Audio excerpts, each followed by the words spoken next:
The party, after having recovered from their long journey across the creeping sands, have made their necessary purchases at the local bazaar for making their way out of the city's main walls and into the local trade quarter. As they wander its streets, they find themselves arriving near the edge of Sepne proper, a location where the sparse grass and palm trees turn to endless dunes of harsh sand. They seek the Guides Guild, located somewhere in this area, to see what means of transportation the Gilded Company had procured for them ahead of time. So 1 second, let me describe to you again what you see as you arrive here.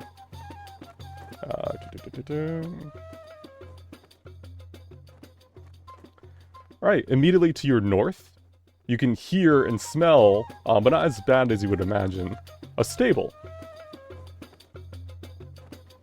You notice several massive heads watching you from the open windows within. They're kind of like sticking their heads out of it like a horse would. It seems to be some sort of native creature, which seems to be have goat eyes, but a long lizard-like head, with two little tiny arms that's kind of resting upon the border of the windowsill. Oh, can we pet it? It licks your whole face from, just all along the whole thing, Russ, as you get near it. It has like a little forked snake tongue. You're treated to another bath, I see. Wonder what they eat and how do they feed and water these things. If anyone wants to see if they know of them, you can roll nature to see if you know these beasts of burden.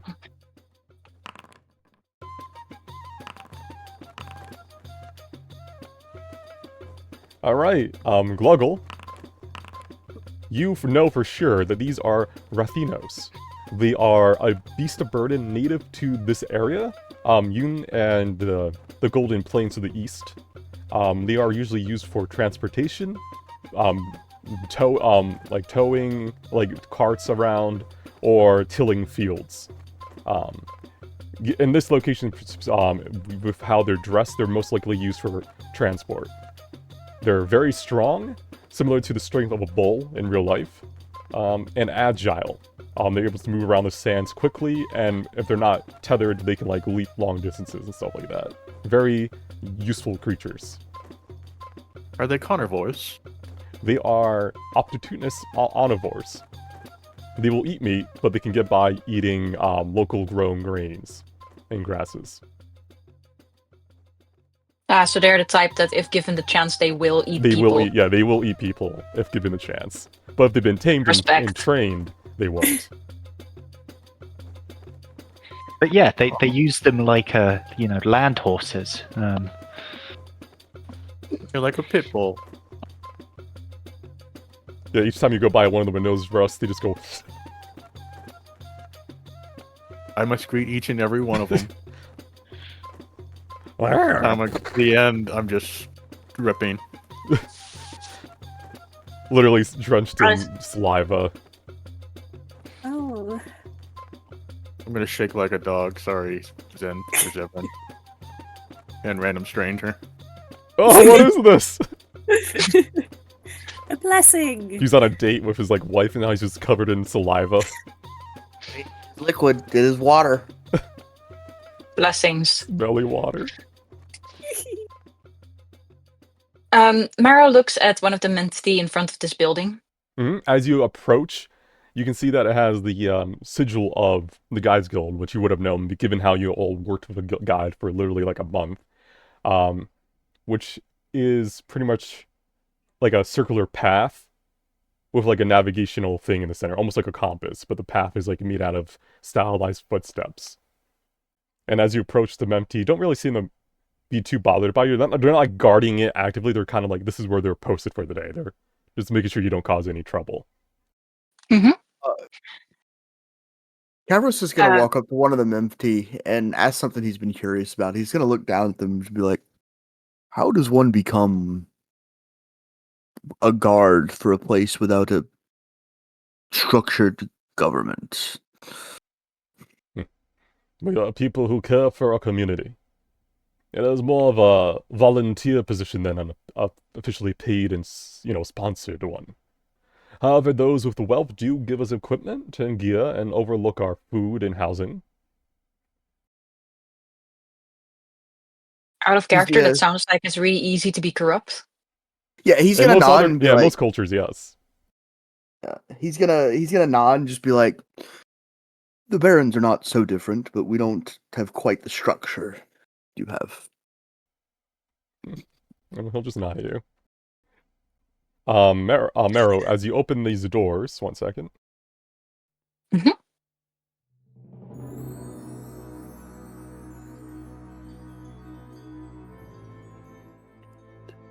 You arrive at the guild hall, opening the doors to reveal a massive lobby with a roof that's easily 20 feet above you. Ornate sandstone lines the hall, both on the floors and the walls themselves. Several guides stand by, talking to each other, but stop as you enter, as they move over to the side. Is one of those guides the one that brought us to the city? It is not. 1 second. One of them, sitting behind a series of desks to the north, beckons you to come over. Good morning. Welcome to the Guides Guild of Sepne. May I inquire about your visit for today? Are you seeking a guide, or do you have a contract already arranged? We should have a contract already arranged. Alright, and what's the name? Looks at notes. Gilded company? Yes. Like, I imagine Mabel, kind of climbs up Mero to say this. Oh yeah, totally climbing on his shoulder and intervening, thank God. We just... Oh. Hi, we're here to meet with the Gilded Company, darling. Oh, one moment. The guide on duty goes through several papers before her. Their words upon which are kind of encrypted. Those of the more magically inclined could tell that this is magic at work, to make it so no one can read what's on them except for those permitted. She nods to herself after a few moments, looking back up at you and motioning to her left.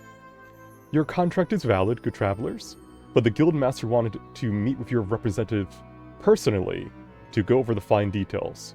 She waits in her office, merely knock and announce your arrival when you're good to go. So, it's up to you guys how many representatives you want to send to the office, because it's meant to be for your group. Alright. Can we cuddle Who up, wants kids? to who wants to join and see her? See them? I'll go. I'm probably should wait out here. Who is Rory on the left?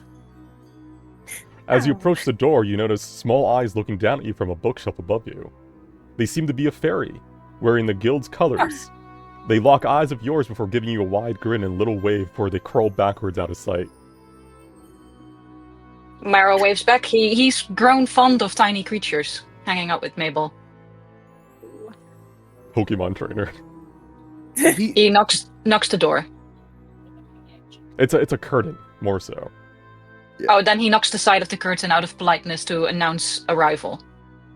Kavros is gonna look at the guide and point at the rug and be like, "Where are those made? And how do I?" The guide will slowly start looking into where they were made and all that. As you knock on the wall next to the curtain, you hear a Ornate muffled Persian voice rugs. respond in kind. Enter. Good day. I've brought Zevran. Greetings. You open the door to a lavish and organized office. I imagine you close the curtain behind you. I'm going to stand by the curtain to eavesdrop, just in case something goes wrong, just so I can signal to everyone that if we need help. Alright, the guide notices you do this, but doesn't say anything as she is currently stun locked into describing rugs to the large bull man in front of her. They're really like, are they magic? Because they're like super high quality. Are they magic carpet? While they are magically enhanced to provide warmth, it just keeps going. Inside, While not a large or fancy design, you could instantly tell that a lot of care went into the design of this office, despite the lack of space. Behind the desk sits a Goliath woman. Her hair has been shaved and replaced with intricate tattoos, most likely of her tribe. She looks at you as you enter, before motioning for you to sit in one of the 2 chairs before her. Which I imagine you do. Yes, everyone takes a seat. Yep. Well, as much as Marrow can. I'm not sure if he can sit in a normal chair with the tail bottom. You're kind of doing the thing where you're wrapped around the chair and kind of sitting as best you can, but was definitely not made for your species in mind. Okay, he'll wrap around the chair and like take it as a location to perch. Just slow blinks at you, not phase at all. Greetings. Oh, blinks back. I am a hero. The news travels fast in Sepne travelers, especially when it involves those backed by the company. I will not bore you with the finer details of the contract that has been dealt with and paid for in advance. I merely want to put faces to names. How has our city treated you? A stark contrast from life in the southern lands. She seems to focus more so on Zevran while saying this, presuming that Marrow is from around here given how Lamia are natives to Yun. Honestly, Marrow will actually look at Zephyrin, also interested. honestly, it's been a lot more comforting and welcoming than I would have expected. It's been honestly pleasant. I've never been in a place like this. Unlike many other lands, Yun is ruled by the law of the people. It has gone through many changes over the years, but our culture has embodied this, and it makes it so life is more trustworthy here. You cannot make a life out in the desert such as this without trust in each other. I can certainly feel that. Of course, there are people who do not follow the social norms, but I think you may have seen what happens to them. Yeah, we did see that this morning. Somebody got kicked out for something to do with water. Hopefully you never mess with the water. Let it be a good lesson to you. Absolutely. Well then, I will not keep you here or from your traveling companions. To summarize and wrap things up, I merely need one final input from your side of the contract. The Gilded Company paid for premium service. It is a dangerous trek after all. There are 4 guides currently at the guild that are willing to go with you for the duration of your journey. Take your pick amongst them. I can vouch for all their skills. When you finalize your decision, merely talk to the receptionist before you leave. Unless there's anything else you wish to discuss. Yeah, I have a request. We encountered someone we'd like to bring on this journey with us, Aziza. She can pay her own added fee if needed. Well, not in the contract. If they can fit on the vehicle for transportation, we shall include them as an addendum. The fee will be adjusted, of course, and paid to the Gilded Company. If they require any additional fee from your end, they will let us know. All right. He looks at Zevran. Anything I'm forgetting? I think that was what I forgot, so I think we're good. Nods. Thank you for all your care, Marheo. This is a big journey, and there's a lot of work involved in setting this all up. Think of it no heed needed. These journeys are lifeblood after all, and when a big company is paying the bill, it is nice and easy. Let's pray that the journey will be. All right. Kinda gives you a We'll see smirk. if we'll see if our friends tore down the rest of the building yet. You open the curtain, it's just like the community gift of everything's on fire. You're holding a pizza for some reason. Alright, you may leave. Yeah, she just kind of leans back in her chair and goes back to her paperwork and stuff like that. Good to meet you. She gives you a nod. Marrow bumps into Mabel. Huh. Ugh. Alright, so there are 4 guides. You can pick only one. From the top left, I'll describe what you see. making my way around counterclockwise. So there is the fairy, sitting on the bookshelf now, kind of casually looking down at you with her with their legs over the side, just kicking their feet. Near Russ, there is a fire genasi woman who is kind of lounging on the chair and kind of just looking at like jewels and stuff and relaxing. To the bottom right, there is what seems to be some sort of half lizard folk woman who is sitting politely and just looking over some documents. And to the far right is a Morn, a Mothman essentially, who is sitting calmly, silently just watching you guys. So yeah, you can go talk to How them can you one do by this to one, us? or yeah, but you can only pick one. Oh my.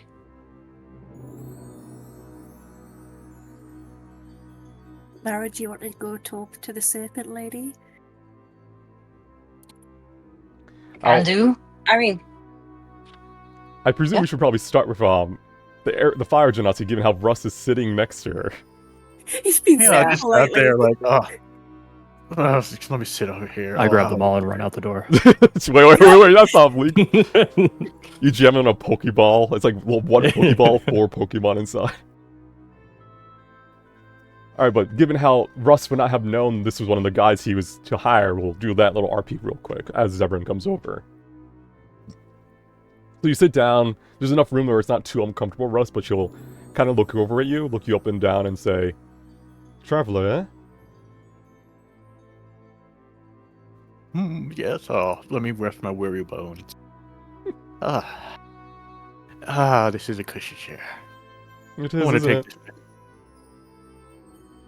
What lands do you hail from?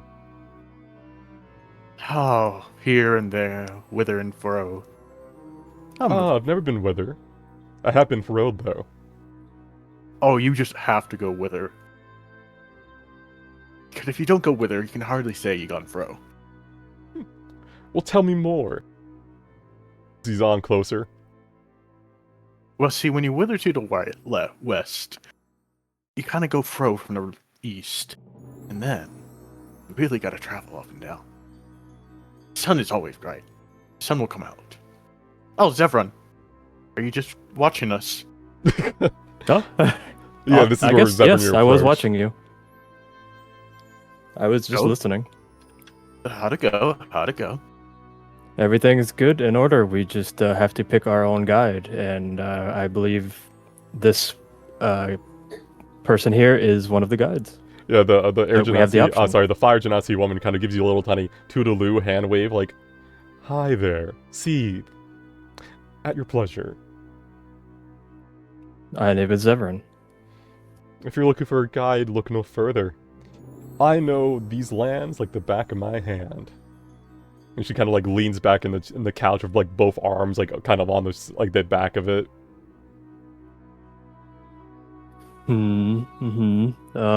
Have you lived here long? All my life. Oh, that's good. Good qualifications.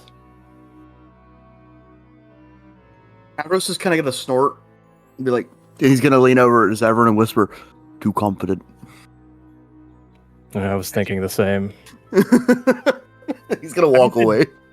Having confidence in your job. Wow. No, but she just kind of like looks at you and says, "Well, when you just make your decision, I'll be here. So, what was your name again?" She turns back to Russ. Oh, Russell, but you can call me Russ. Holds up peace symbol that fades away. Fades away. But let me see those hands. You say you knew the place like the back of them, but you Of haven't course, gone fro, you this said. like laces her hands into your claws. Take a good look. oh my. All right. Meanwhile, Marrow and Mabel, as you kind of Marrow sees Rory again, but he does the snake thing where he goes up high and just like slithers up and gets higher on like the tail. Mhm. Mabel, are you on his shoulder or something? Like you just use this as Yes. an elevator? Yeah, I literally just climbed up. Like, oh, we're gonna go. Oh, hello, I didn't see you up there. I was all the way down there, so I don't see on the top of things generally. This is nice.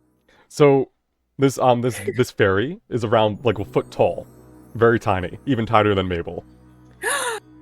They have dark like rosy skin with golden brown eyes and bronze orange hair, and they kind of watch as Marrow rises, but doesn't seem afraid. Just kind of like watches you go. Like their head goes from like looking down to like looking up as you rise.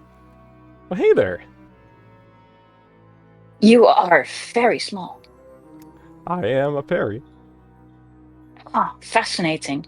You must have a high viewpoint. Quite a lot of the time. That's very useful. Flexes their wings. Yeah, I guess you could say that. I can fly. Fascinating. You're one of the guides here. Of course. You should get some wings, Mabel. Pokes through their sigil.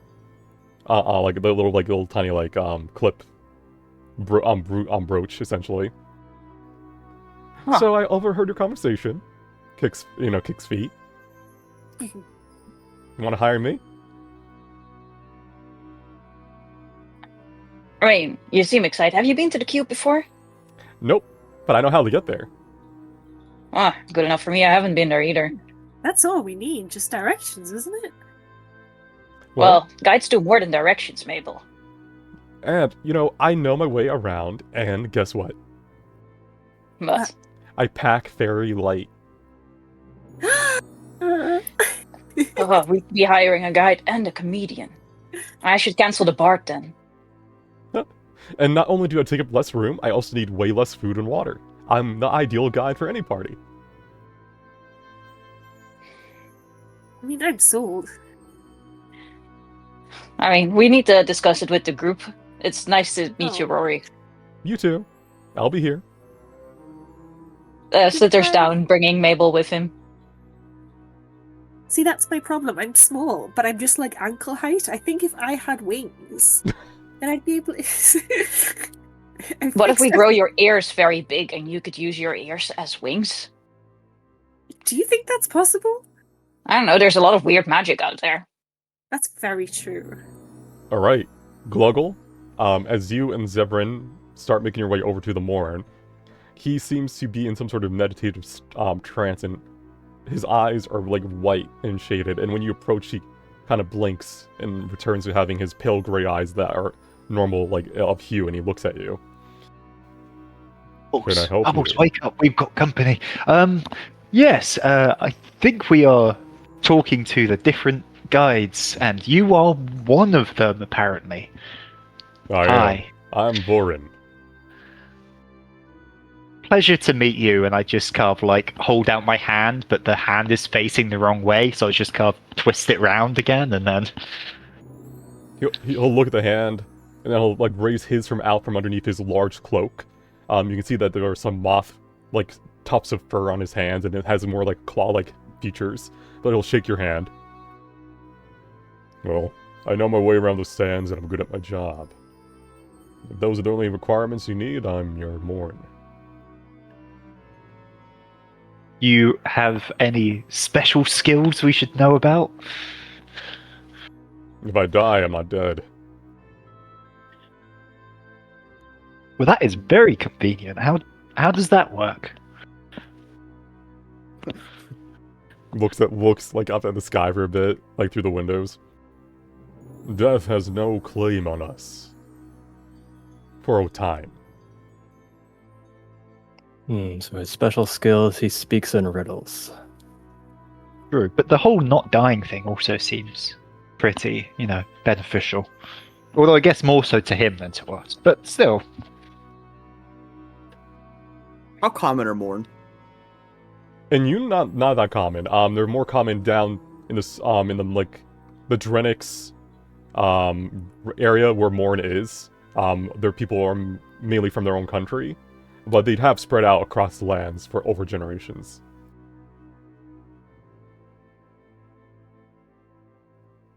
He doesn't seem to be much of a talker though, Zevran and Gluggle. He just kind of sits there looking at you now. Like, he seems to be a type of guy who'll just get the job done. He doesn't have much to say. Well, we will let you know within one working day. He'll blink at you and then nod like once, and then go back to reading. What's he reading?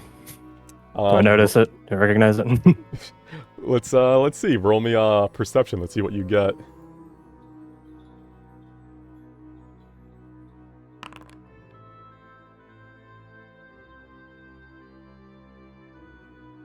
With a 6? Probably just looks like a book.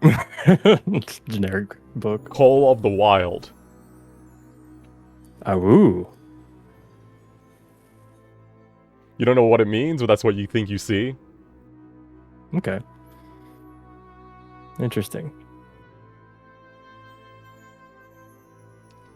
Alright, moving down, I imagine to where Cavros is, you come across what seems to be a half lizard folk. The top front and the top front of their head is mainly scales, similar to those you've seen on Russ, but the back half is more long black hair that kind of flows down around her shoulders. She'll look up at you and go, "Oh, you're a tall one. Pleased to meet you. I'm Cass." He's gonna nod and just say, "I'm Kairos. We're looking for a guide." Well, you found one. You found me. I'm a guide. Although I presume you already knew that, even how you're in the Guides Guild. But anyhow, yeah. He's gonna as she's speaking, his head slowly tilting like to the sideways cant as he's looking at her. Where to? The queue. Oh, I think you're the ones with the Gilded Company. He'll nod, and that is correct. Well, ta-da! Puts her hands back down. He's gonna like turn, look left, look right, and be like, "Is there anything you're particularly good at?" I know the lands. I mean, all guides know the lands. I can climb, very good. I can cook, kind of. Not. I can make edible rations. He's gonna nod.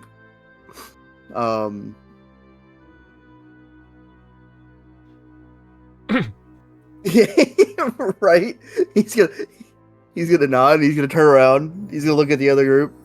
He's gonna look back. I'll get back to you. Stupid. Oh no. Smacking her head as you walk away, just like stupid. What do you mean, Tata? Just like that. Should we huddle up outside so that we're not like talking in front of the people who we're talking about? I mean, doesn't matter. They're all professionals. It feels so rude. It does feel rude. We look over at Russ, who's currently has like this fire genasi. She's like laying on his lap, like so.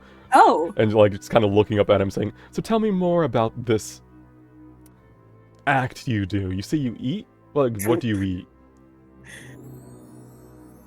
This what I do? Yeah, you say you like to eat. Like, what type of foods do you like? Oh, eat. Oh, I'm a gourmand. You can never say no. Big one, small one, some as big as your head. The meals are just spectacular. I could cook. Marrow looks at the desert guide behind the desk. Oh, yes? He moves, like, indicates towards Heath. Is she going to eat my friend? Oh, no. Seath just enjoys people's company.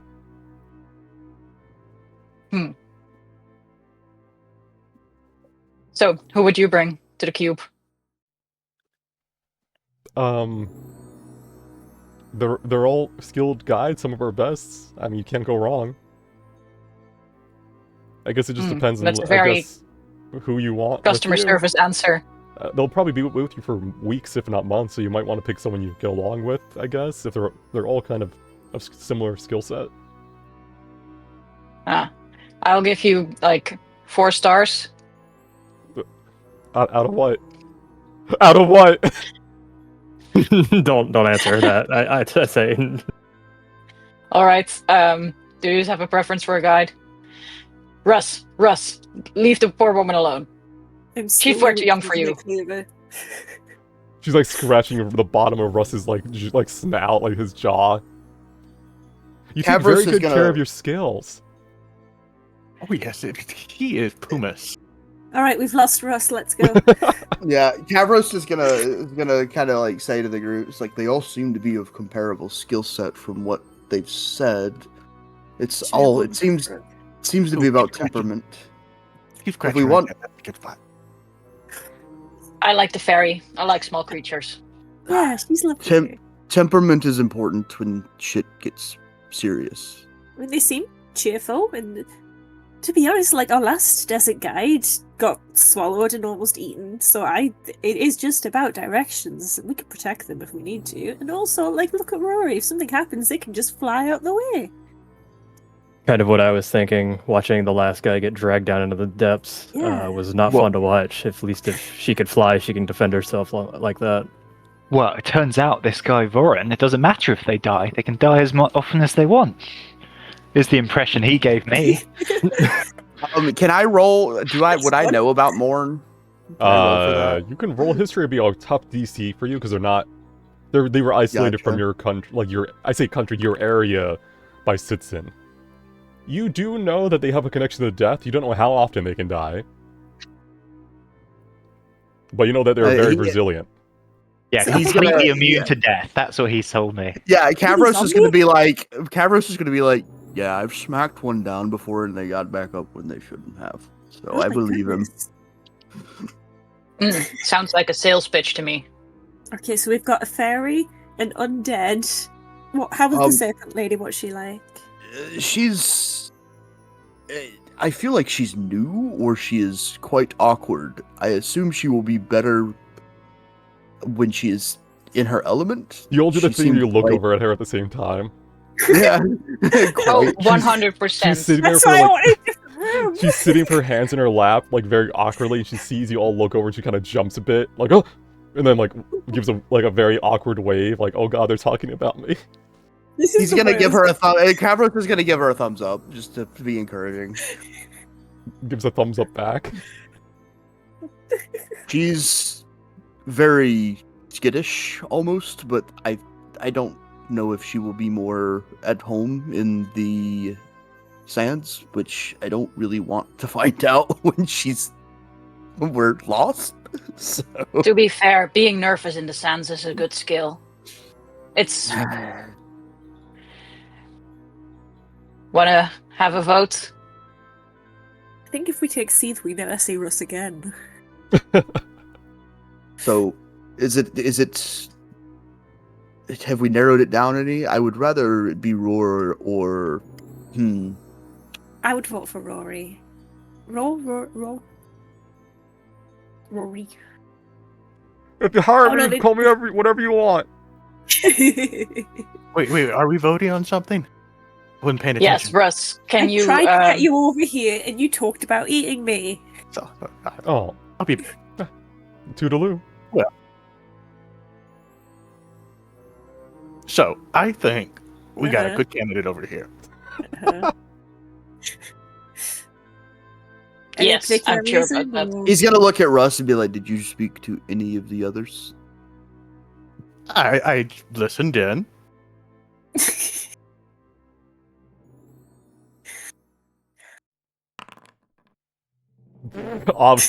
Did not. Like Cavros is gonna narrow his eyes and look down at him and be like, "You shouldn't sully yourself with lies."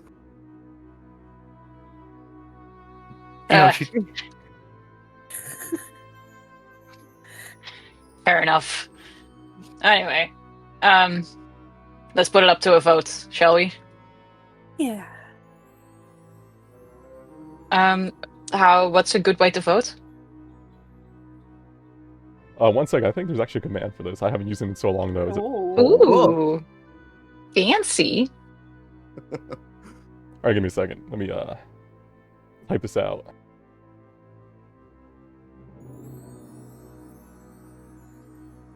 It's gonna feel so bad when we walk out of here and 3 of them just see us walk out with someone.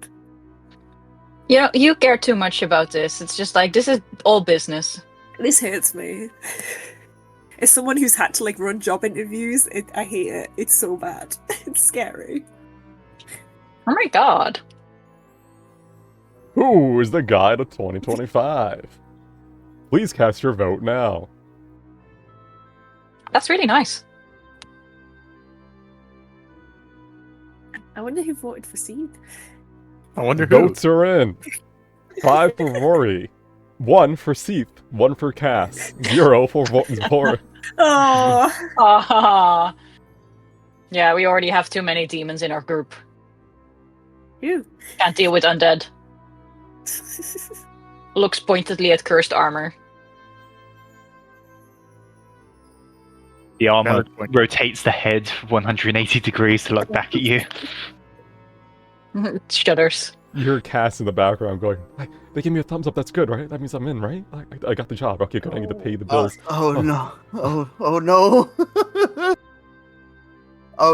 Kairos is gonna look left, look right, look at, and he's just gonna like, He's gonna walk up and he's gonna write a small note. He's basically gonna say, well, it's basically a letter of like just like, you know, the job Rejection. interview, rejection Yeah. letter, and he's gonna write one out to all 3 of them. Is like, while you've all shown like blah blah blah. You didn't. We've settled We on a regret different to camp. inform you. Yeah. That's basically what Wow. he's saying. He's gonna write it and put it next to the guy, and he's gonna turn around and be like, okay, we're good. We've kept No, a as soon- CD on hand. And you know, as soon as we send that out, we're going to find out that our main candidate has accepted a better offer, so we've got to awfully go back to one of the other ones. Yeah, that's classic. Yep. You see Rory just like walking away with a little tiny like bag over their shoulder. Hey, I got another gig, sorry. Rory would never betray me like that. You met them for I mean, 1 we minute. have a second candidate. That we do. Alright, Cass. so they said to talk to the guide at the receptionist when you made your decision. Oh. All right. We made our decision. Oh, am I coming too? No. Unfortunately, dear, no. Scissors. All right. Oh, hey. You can be pen pals. Can we bring Rory? Oh, so you decided on Rory then. Yes. No takesy backsies. Something. Mm-hmm. We have 3 rejection letters for the other candidates. Please tell them we're sorry. One towards Oh. Cass is like the other, like Vorin and Seed are generic. The one towards Cass is like, be a tiny bit more confident. Oh, like but- feedback. Wow, I mean, that makes it worse. but then he's gonna say, but not too confident because Seed was too confident, and that's why she didn't get picked. That's what he's gonna write to her. just be chill. Just be chill. Some and- AI That is generated not like why thing. she didn't get picked. Be confident, I but think don't she be wanted too to eat confident. rust. Listen. Anyhow, with your decision made, the guide at the desk will nod, sign some paperwork, and then call Rory over, who kind of, flies on over, stands on the table and walks amongst the paper as if they're like forests. Oh, I was picked then. Yeah, you want to come? Of course I want to come. All right, let me just sign my paper here. You'll see Rory pull out like a quill that's just as tall as she is, or sorry, as they are, and then start writing their name on the paper. You see like some I'm just sort gonna of narrow flash his of eyes. magic. Where did it come from? Oh, it's On the magic. desk. Okay. Oh, the quill's on the desk. Okay. But yeah, it writes the quill. The name is written in the contract. It is then finalized and glows. And the guide behind the desk nods, folds it up, seals it, and then is probably gonna store it for later. Is there anything we need to know about like the contract? I was just about to say, should we really read the contract? Or... Oh no, don't worry about it. That's mainly for like the people who paid for everything. And you guys are working for the Gilded Company. You're not the Gilded Yeah. Company, all right? Yeah, Very true. Well then. Looks around for shoulders, sees that Maros is already like occupied. Claims Calvaros as their mount. I'm assuming they're just sitting on the horn. Yes. They're Okay, very that's tiny, like a fine. foot tall at He doesn't. most. He doesn't. He hardly notices. They weigh 7 pounds. Yeah. Alright. Hope this is okay. Usually I just, flying is tiring, so sometimes, just want to relax. got a lot of room here. Lays on like the horn like it's like a hammock.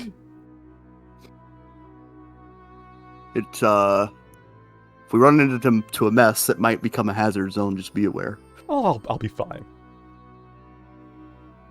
Right then. I think your transportation is being arranged if you want to go outside and wait by the docks. Flipping through some very tiny ferry, like, approved, like, paper. Like a little post-it note. He's gonna look up to Rory and say, so has there been a lot of commotion? Do you want to attach her to me? I could, but you guys are leaving this map soon, so it's kind of like, I don't know, yeah. Okay, it doesn't matter. Yeah. He's gonna look up to her and just be like, so is there a lot of commotion and influx of foreigners for this cube? Oh, every time. So, you see, whenever a cube arises, usually the natives, we get to it first. But as time goes on, adventurers from across the continent will make their way here, and the Guides Guild makes a lot of bank. As you're kind of leaving the hall, you see people, like the others are reading their letters, you just see Seath kind of roll her eyes and burn it up. You see Vorn kind of pocket it and put it into a document for later. You see Kaz looking at it and going, oh man. We have to leave and never come back. He's gonna look up. He's gonna like eye up to Rory while she's on his horse because he can't look up. He'll throw her back. Mhm. He's just gonna he's gonna eye up at her and he's like, "Is there any competition between the guides? I know there might be some among people within the cube, but For getting you guys there, not really. It's a contract like any other, so we get paid if we do the job. But we do have a basic salary we'll get because we are risking our lives each time we go out into the sands. But you could view this as like a big payday, like getting like a year's worth of salary at once.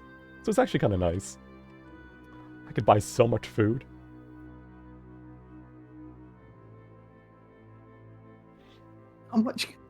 how much could a I'm sorry, that's not out. That's out of character. Okay. All right, as you're all kind of you can gather in where Marrow is if you wish. As you're kind of getting there, Rory will look over at your group and say, so your transportation should be here in like 10 minutes. If you have any final things you needed to get done. Who's a good boy? Who's a good boy? Oh. Oh, DM, could I get holy water here? Not here, no. Not here. Okay, cool. We need Don't to worry let about it. that bard know, don't we? Yes. We do need to let the bard know that they can join. All right. If you recall, she said that she would make her way to the docks, but she wasn't in a rush. She'd be there like eventually. So if you want to, as a monk, slither on down the roads looking for her, you could definitely do that because you are able to move very quickly as a monk. Yeah. Can I All make right. sure? Can I make sure that we have a surplus of water on the vehicle we're traveling on? If you're asking it in character or out of character, just so I know. In character. Or out of character right now, but I will be asking in character. If you ask in character, Rory, you say, oh, don't worry about it. Everything's been stocked up for the journey. Oh, okay. Okay. Gotcha. All right. Mero will look at the rest and say, I'll quickly inform Aziza and see you at the docks. Do you want to join Mabel, or will I see you at the docks? Join just in case. All right. He slithers away, but Mabel riding the tail. It only takes like a Pretty minute to find her. She was kind of making her way over here to begin with, and with you dashing like 100 feet every turn for free, like you're able to soon just arrive like on the main road. It's not like you're in a jungle or anything. You're literally just going down a road. So 1 second. Zooming. Boy, zoomy.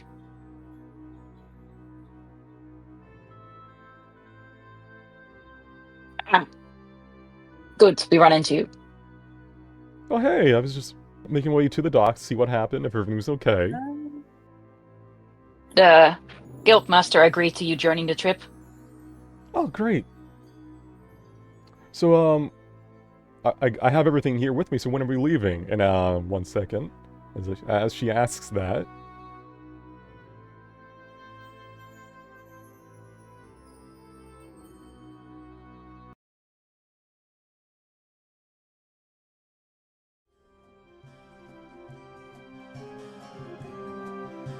As you all kind of gather, if you can all gather where Zevran is. As you and your guide make your way to one of the dry docks of Sepne, you see Rory checking a mechanical pocket watch, which is pretty much a very tiny version given, you know, their size. They should have arrived by now. Ah, there it is! Rory points to the horizon where you can see a cloud of sand slowly, actually rather quickly, growing closer and closer to your location. By the time you can make out what it is, the sand is already upon you, blowing towards the docks and onto your clothes. A massive bipedal vehicle stands before you, easily towering above you several stories. It's a device made out of bone and magic. It hisses as steam emits from between its joints as it kneels down to a more reasonable height. 1 second.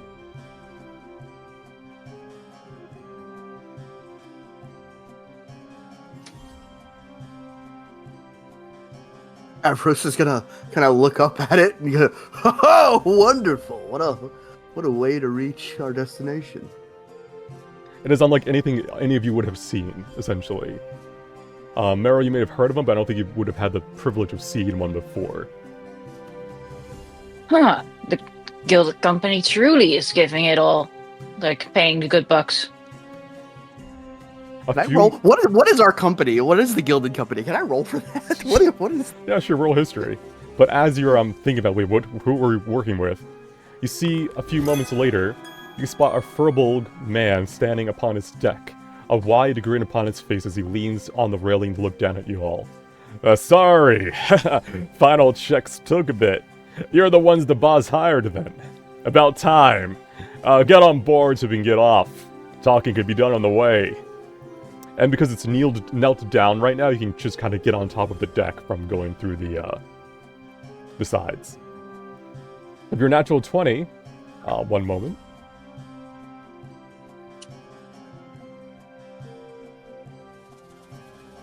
You know that the Gilded Company is a middleman sort of organization.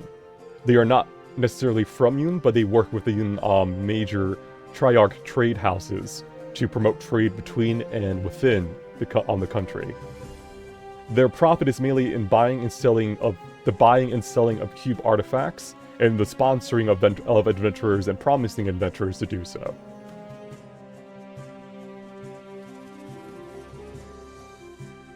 Neat.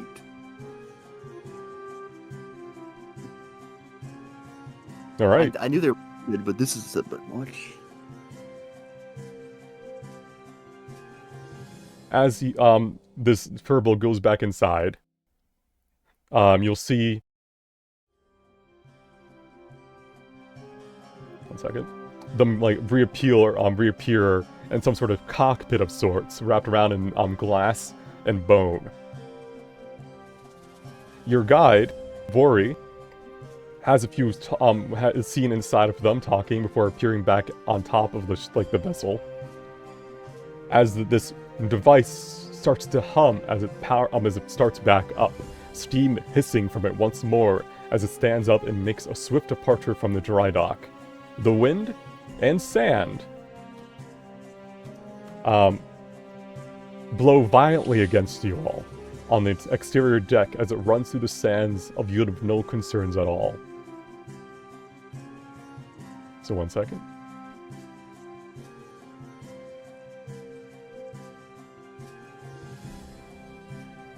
Huh. Fascinating. I have only seen these from far and distance. Never expected I'd drive one. What on earth is it? Yeah, can we inspect Splendid question. I never understood if it's alive. I assume it's some sort of weird magic thing. I hope it's not alive. Those who want to know can roll Arcana to see if they understand what this is. Am I okay to roll with my Anakmajar Yes, sheet? it should use the Because best that's of the my both. class. Yeah, so that'd be Yeah. bubbles rolling, essentially. I don't know anything about all that magic nonsense.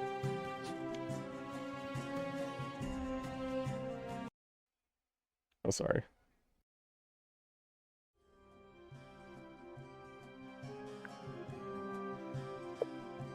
It's basically a magic bone mech. So those with a 15 or higher, you understand that this is pretty, you don't understand like exactly what it is, but you understand how it works. It is definitely using magic to animate the remains of a once ancient and large creature. In addition to that, metal and wood has been like etched into it to make it into pretty much like using the bones as a shell. It has been made into a carriage that is running based off of magic. That's the best you can get without knowing any more like finer details about it. But after several minutes pass by of you all kind of enjoying or suffering in the wind, you hear the Furbolg's voice kind of echo around the deck with a sort of like mechanical shrill to his voice, as if it's like coming through something like using modern terms, be like coming through a speaker. Well now, you can stay out there and enjoy the view of nothing for the next few days. Or you may prefer the view from inside a tad more. Open up one of those side hatches to come into the meeting room. I'll give you the grand tour as we, run. And then there's a click as he turns off the net connection. For future reference, the side hatches are these. These little tiny circles. Let us in. Let us in. 1 second, loading. I gotta get all the NPCs you selected in there as well, because I didn't know who would be on this device. There's no safety railings. I'm gonna get blown away. Calculated.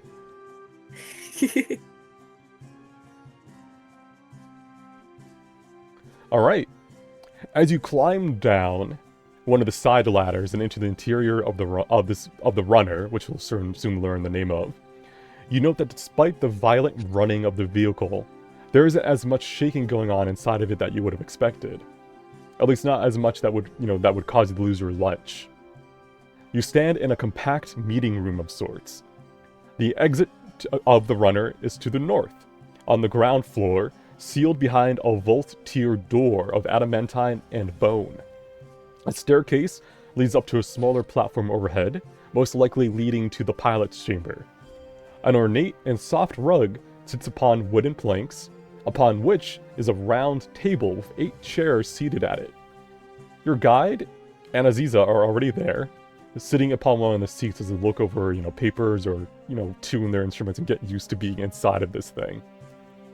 As the final one of you enters and closes the hatch behind you, the Furbolg's voice rings out from a nearby box, specifically this little green thing here. Now then, sorry for the rush to exit, but we're behind schedule as it is. Name's Darrow, and I'll be the one maneuvering this lovely runner for the duration of your mission. I'm employed by the Gilded Company in a more permanent position than like you lot. While on board, if you ever need to talk to me, just speak into one of these devices here, and you'll reach me. With all that out of the way, since we don't have much to worry about we don't have to worry about getting lost within the first hour or so of our journey, this is the perfect time for you all to get settled in. Exit the door behind you, and I'll give you the grand tour as promised. This door is now unlocked. So, as you open the door, it slides into the wall it's built into, revealing a tight hallway before you. There are several doors lining it. Darrow's voice echoes from further down the hall and around the corner. The first room on your immediate right is the food storage. All the ingredients you could want for cooking, you can find them there. The company stocked us up real good for the journey and then some, so feel free to make something to eat other than travel rations. As long as I get a bite. To your left is the bathroom. Real luxury stuff in the desert. You've got a decanter of endless water hooked up to its piping. Even has a toilet too, unlike those fancy Nagala folk. Try to keep it clean, we're all using it after all. The next door on your right, next to the ladder to the observation deck, is the kitchen. Has all you need to cook a meal, so cook up a storm. Around the corner now, follow my voice. Don't go down the ladder though, not yet.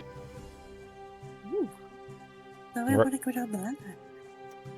As you round the corner, you spot a row of what can be best described as sleeping pods? You see 6 circular chambers etched into the wall, each containing a small storage spot for a backpack and a soft cot to sleep in. It looks like you would have to climb up and lift yourselves into it. Is it big enough for me? It'll be a squeeze for you. Okay. You can Sleeping sleep on the arrangements, sofa. best we can do with the limited size of the runner. Pick a bed, it's yours. I have a room below deck, and the guide will manage somehow, as will your fancy Genasi friend you've been included. The big door to the south leads to the back deck, mainly where we keep repair supplies and other goods that won't be damaged in the sun. Now then, in a room to your immediate right, that's your lounge. We've got books, planting pots, even a few board games to work with in there. Make yourselves at home. It's going to be a long journey after all. Once you've settled into your beds and got all your stuff unpacked, we'll go down that ladder from before. So for now, yeah, just choose your bed. It's your bed. No, I already got my stink in this one, so I'll stay in this one. Cavros is gonna look at the bed, turn around, and be like, look back at the bed, turn right around. He's gonna go in the storehouse. He's gonna lay his bedroll in here. There's not a lot of room. This is it's cramped. Like, this is a very cramped. He's gonna. Yeah, never mind. He's gonna lay it. He's gonna lay it like out here, like next to the, like over on this side, out of the way. I'll offer up our room to Aziza because we won't be lying down anyway.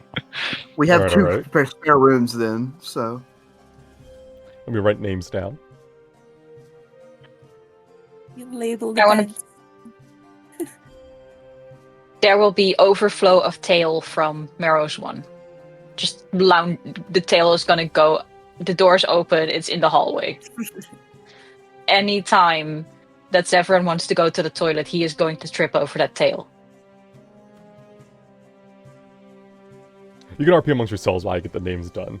One at a time. I can roll every time I go to the bathroom. If I trip over the tail. This Oh, whole this is time, a- Mabel's been looking around for a ghost because she doesn't understand how magic works, or she doesn't understand the speaker system at all. So she just assumes that Dero is just some kind of spirit. I have 2 beds. Yeah. Yay! This is cramped. Mabel, I bet you have enough room. I have so much room, and I feel bad. I could Yeah. just sleep on like one of the lounge, like little chairs, if we need it. I think we're all right. I'm just gonna, overflow. This is not the first time I need to overflow. You would think the Mabel, one ship would be more Ross. like accompanying to different sizes, but Yeah, there's only so much size, can't magic make things a different size though?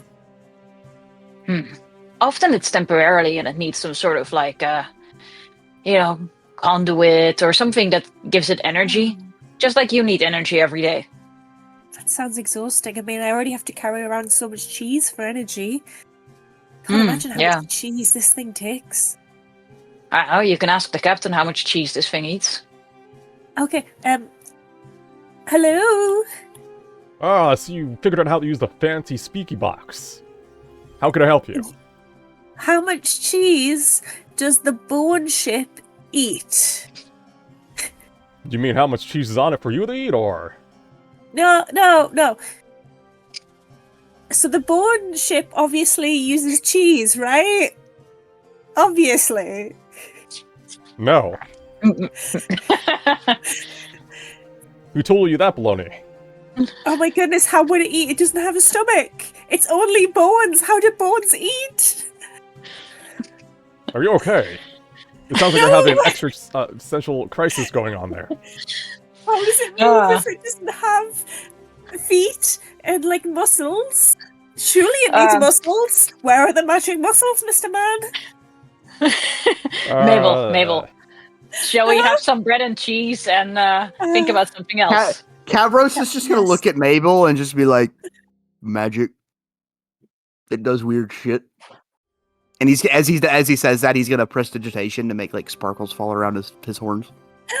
Oh my goodness. Is everyone magic? Well, I can There's probably a do No, a I just- magical time on this runner. Now, when you're ready, go You- down the ladder. In that fight earlier, when I did my barbarian rage, you saw, if you were paying attention to Cavros, his tattoos like glow and start moving, like they're a shift. His tattoos are like a shifting maze, a pattern on his hide. So Magic is odd. All right. Gather up on the ladder when you're good to go. I don't have any teleportations because that module broke for me, so I gotta wait till it gets fixed. But Oh, we'll do that manually. ladder. The other ladder you're looking at there, Marrow, goes up to most likely that observation deck. All right. After a short descent down the ladder, you arrive in a less fancy-looking part of the runner.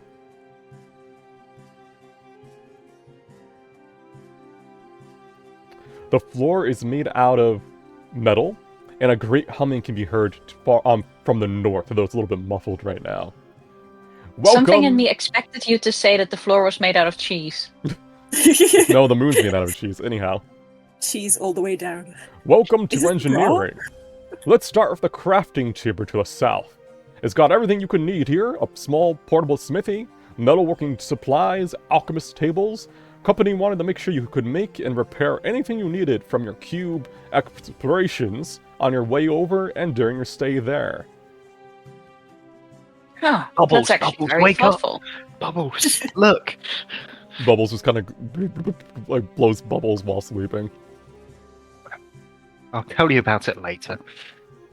But yeah, as you kind of look around, you know that pretty much anything you could ever need to craft, within reason, of course, like not paid materials, like things that require material cost, can be found here.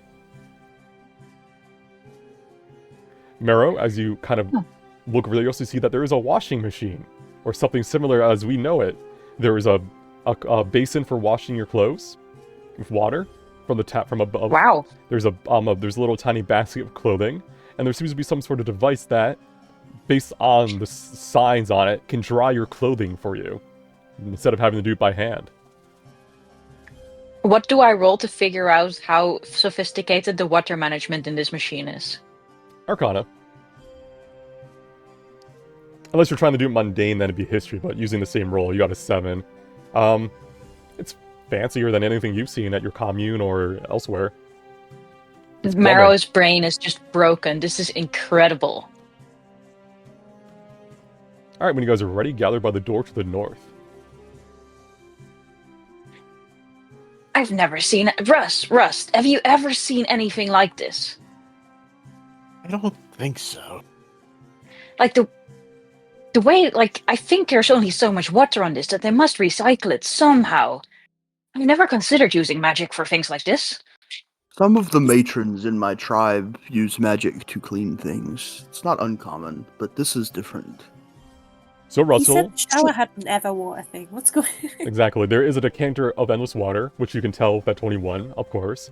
And what they seem to have done is made it so there's a storage tank that fills up with it, and then is like opened using like seals to travel to either the bath, to the boiler to be warmed up for the shower, essentially, to the plumbing. It's like essentially, yeah, you have your built-in boiler somewhere.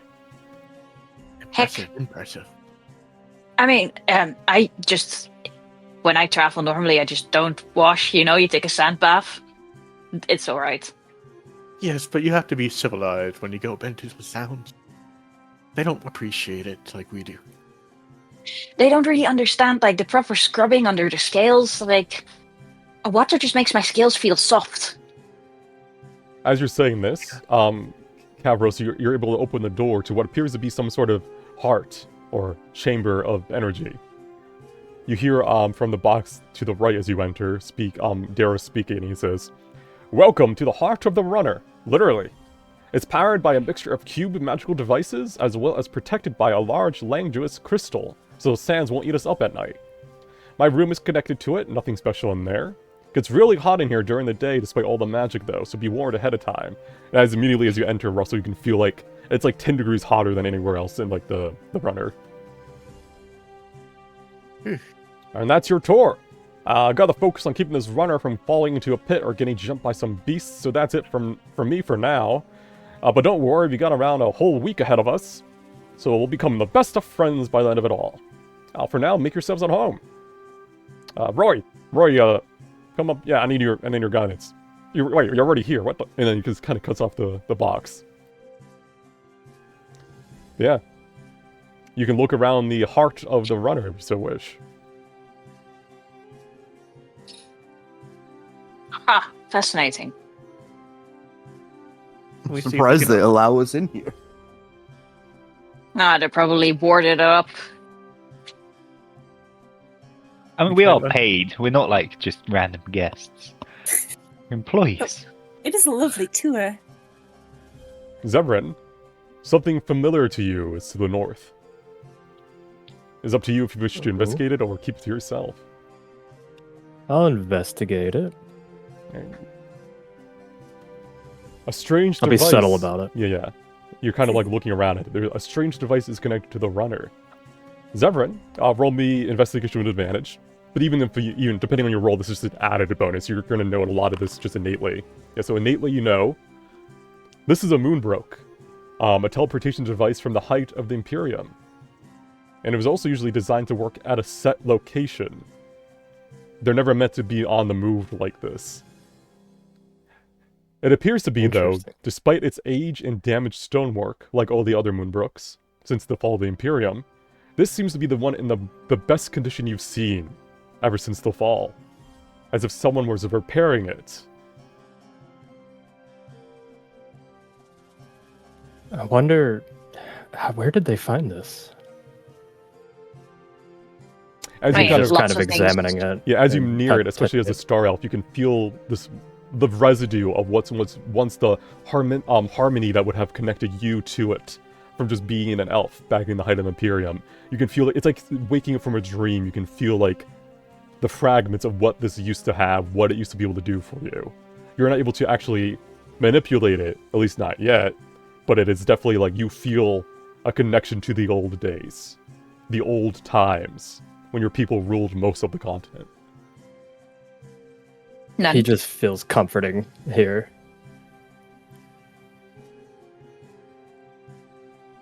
And very impressed. Anyone else can try rolling, but because none of you are elves, it'd be a high DC to know this innately. It's up to if Zevran would tell you otherwise. It'd be either history or arcana.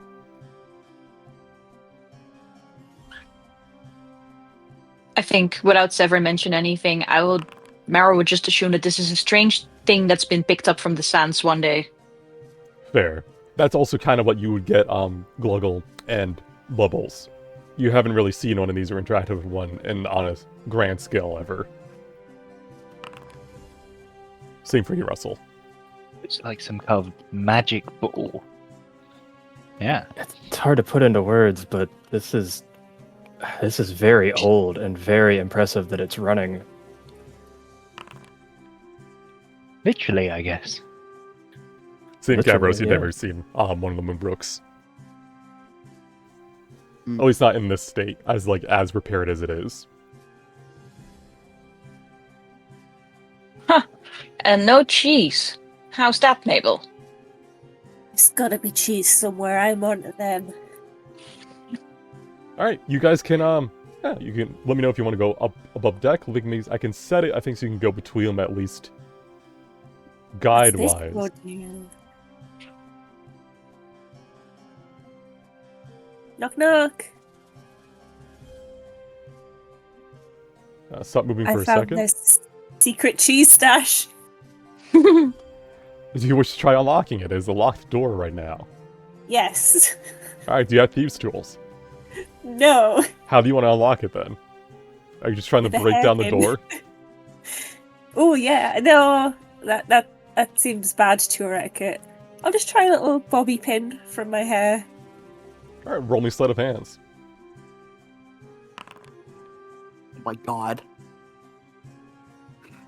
Almost. He's a. No! Does anyone have guidance? That's impressive, actually. Thank you. Alright, can you all see in the navigation thing in the upper left the 3 floors of the runner now? External, inner, and Yeah. interior engineering. Alright. Ooh. Oh, God. And Kavros is gonna look back and forth between Zevran and Mabel and be like, Why are we? Oh, he did say he lived down here. Stop! He's gonna He did grab say her and that. pull her. He's going to physically grab Mabel and pull her out and shut the I door. just wanted to find the cheese. I know he's Literally hiding it. open the man's little tiny room. You see his little desk with all his little paperwork and his little books for Leave him reading, and alone. you. He did not lock that well, and also it wasn't part of a tour. It's not my fault if he doesn't tell me what every room is. He It literally was a did locked say though. door. When we were upstairs, I'd forgotten by now. Thank you, Zephyrin. I had to know. Time to cook. You don't need to go into every door that you see. I just wanted to know what it was. There's some things out there that are better left unknown. No, but this is where you have to understand that Mabel is a mom and she needs to know. Speaking of mom duties, I'm gonna go help Russ make dinner. All right. Chop, chop. If I have to activate the camera, the turn between them, so you may be dragged from time to time, but this is where the camera is. Yeah, Russ, are you and Mabel working together to make dinner, or are you trying to make your own meal and Mabel's getting in the way? What's going on here? We can make it together. Oh. Alright, one of you roll me cooking, then, if you have cooking utensils as a skill, with advantage. I do. Do you, Mabel? I don't. But I know a lot about cheese.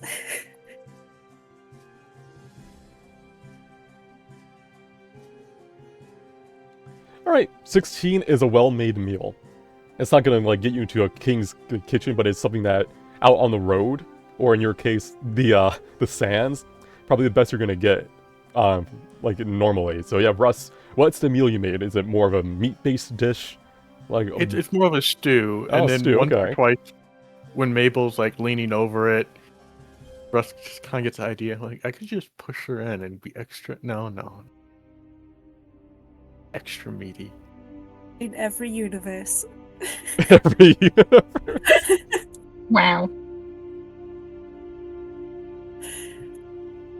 You just need a Alright. couple more spices and it'll be delicious. Between the tour, getting settled in, cooking, it's getting darker outside. Probably like this is around dusk upon the dunes as you're all kind of getting your meal together. You notice Mero, Aziza has made herself home on the couch. She's, now, because one of you gave her your bed, she doesn't sleep here. But if you ever do need your bed back, this is probably where she makes most of her time. She's sitting there strumming her instrument, and like her odd, the odd like the lute-like instrument, and then just kind of relaxing.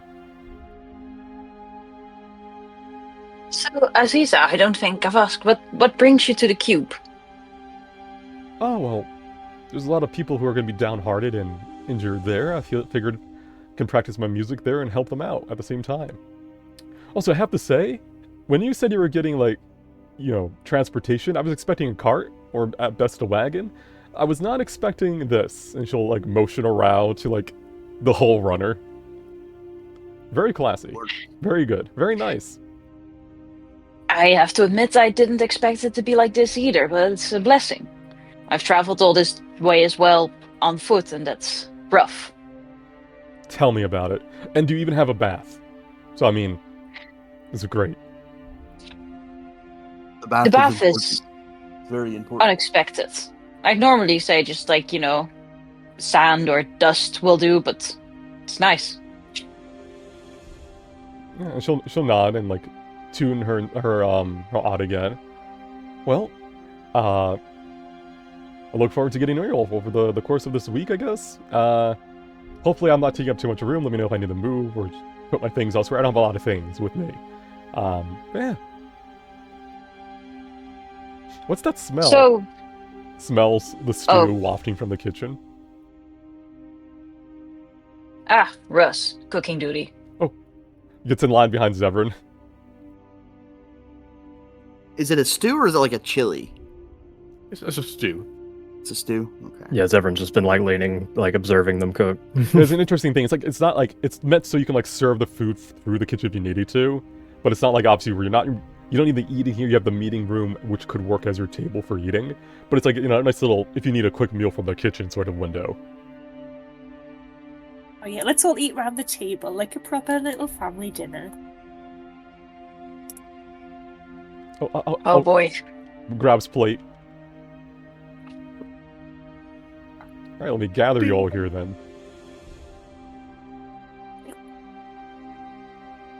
Alright, as night falls truly upon the sands, you'll hear Darrow's voice kind of pipe up on the little tiny speaker on the right. Now that the sand is starting... now that the night is starting to get around, we're going to be pulling up and parking this runner for the night. Even it has to rest. So I'll be down for my share of the dinner in a moment. I was just going to say, should we put you on my plate? Oh, This ghost is psychic. That'd be amazing. I like things hot and spicy if you already... But if not, I'll just eat whatever you made already. I'll be right down. I'm going to get more spices. Hold on. I add just a ton of chili powder to it.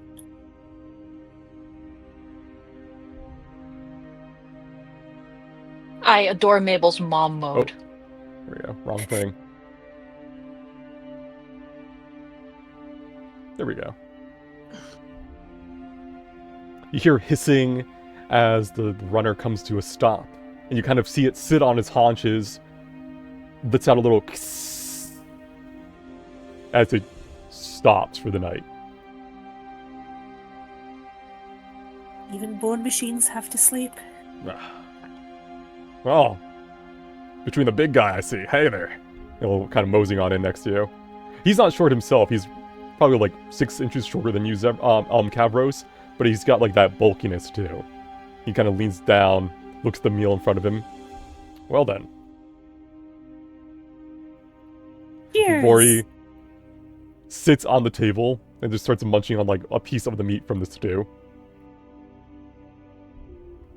Well, we should probably get to know each other a bit. We're, gonna be with each other for not only the week, but for however long you're gonna be in that cube. So, name's Darrow Verbolg, work for the Gilded Company, love piloting this runner, and I know a lot about it. Anything else you need to know, just ask. How'd you get to be so lucky? Orphanage, I'm growing up. I had to fight tooth and nail for everything I got in my life, and then I worked my way into the company from the ground up over the course of 100 or something years. I retract my statement. Place is cool. It is, isn't it? Great new technology. I say new, but it's been around for a couple of decades already. It used to be smaller, but they've learned how to use more mass with the energy from the devices from the cube to make this thing run. And it purrs like a kitten. Listen to it. Taps the table and you can kind of hear the engine settling down below you. So this is why... If the cube makes things like this possible, all of this expense makes a lot more sense to me. Oh, don't get me wrong, this is still very expensive. Like, renting one of these for a week normally probably be like 200,000 gold. Sorry, 20,000 gold. But otherwise, company has a lot of good, interest in you and you lot, and blinks at Aziza and your new friend, I guess. Aziza just kind of gives a wave while eating the stew. Do you know how they got that elven material at the bottom there that's helping run this thing? Oh, the moon broke, huh? I don't own this runner. I was just hired to pilot, but it was in there when I noticed it. Not all runners have that. Only this one seems to have it. Interesting. It's not used for running, actually. It seems to be some sort of pet project someone was working on down there. Interesting. Okay. Why? It interests you. Can spend as much time down there if you want. Listen, as long as you don't touch the heart, anything goes. And don't go into my room. Thank you. Oh, my room's off limits, and I honestly expect you all would know innately not to go into someone's room after they say not to. So I respect and thank you all in advance. No, we would never go into doors. Isn't that right, Mabel? nudges Mabel. My mouth is just full of stew, and I'm looking down like, mm-hmm. Cadbros, a lie has been told in your presence. Oh. Avros is just gonna kind of look and just like stare at them and be like, "You really." Mabel wandered into your room and I pulled her out, but we know it's there. It's off limits. We're aware. Oh. I guess. Did I leave the door locked? I thought I locked it. Part of the tour. I was just checking rooms, and the ghost didn't tell me not to, and I was just looking for cheese. Oh, settle down there. Settle down. Now, listen, I'm not offended. I am unsure if it was unlocked. She did open it quite easily. Maybe I unlocked So it. easily. I don't blame you then. Listen. If I got angry over that, we wouldn't get nowhere. We're gonna be in close quarters for a week and more. We're gonna be mishaps like this. We're gonna, we may walk into each other, in the bathroom by accident. We may accidentally, cook and spill food. Listen, we'll be fine. I lean over and I put more chili flakes into his stew. Bless your heart. So, while we're speaking of the topic of parentage, looks pointedly at the knight at the cursed armor. Tell me more about where you are from. Do you have parents, siblings? You see Aziza also pipe up as you ask the question, looking over at the tall armor that has never taken off their helmet. Well, I'm curious too. What's your heritage? I have got a very big family, lots of siblings. We lived in the normal above ground dry anemone home. Yes, house, physical house. But I decided that it would be good to seek adventure and make my name, and have started to. Yes, that was normal. Yes. I think we all insight check that. This is a group Yeah. insight roll, every That single seemed very person. normal to me.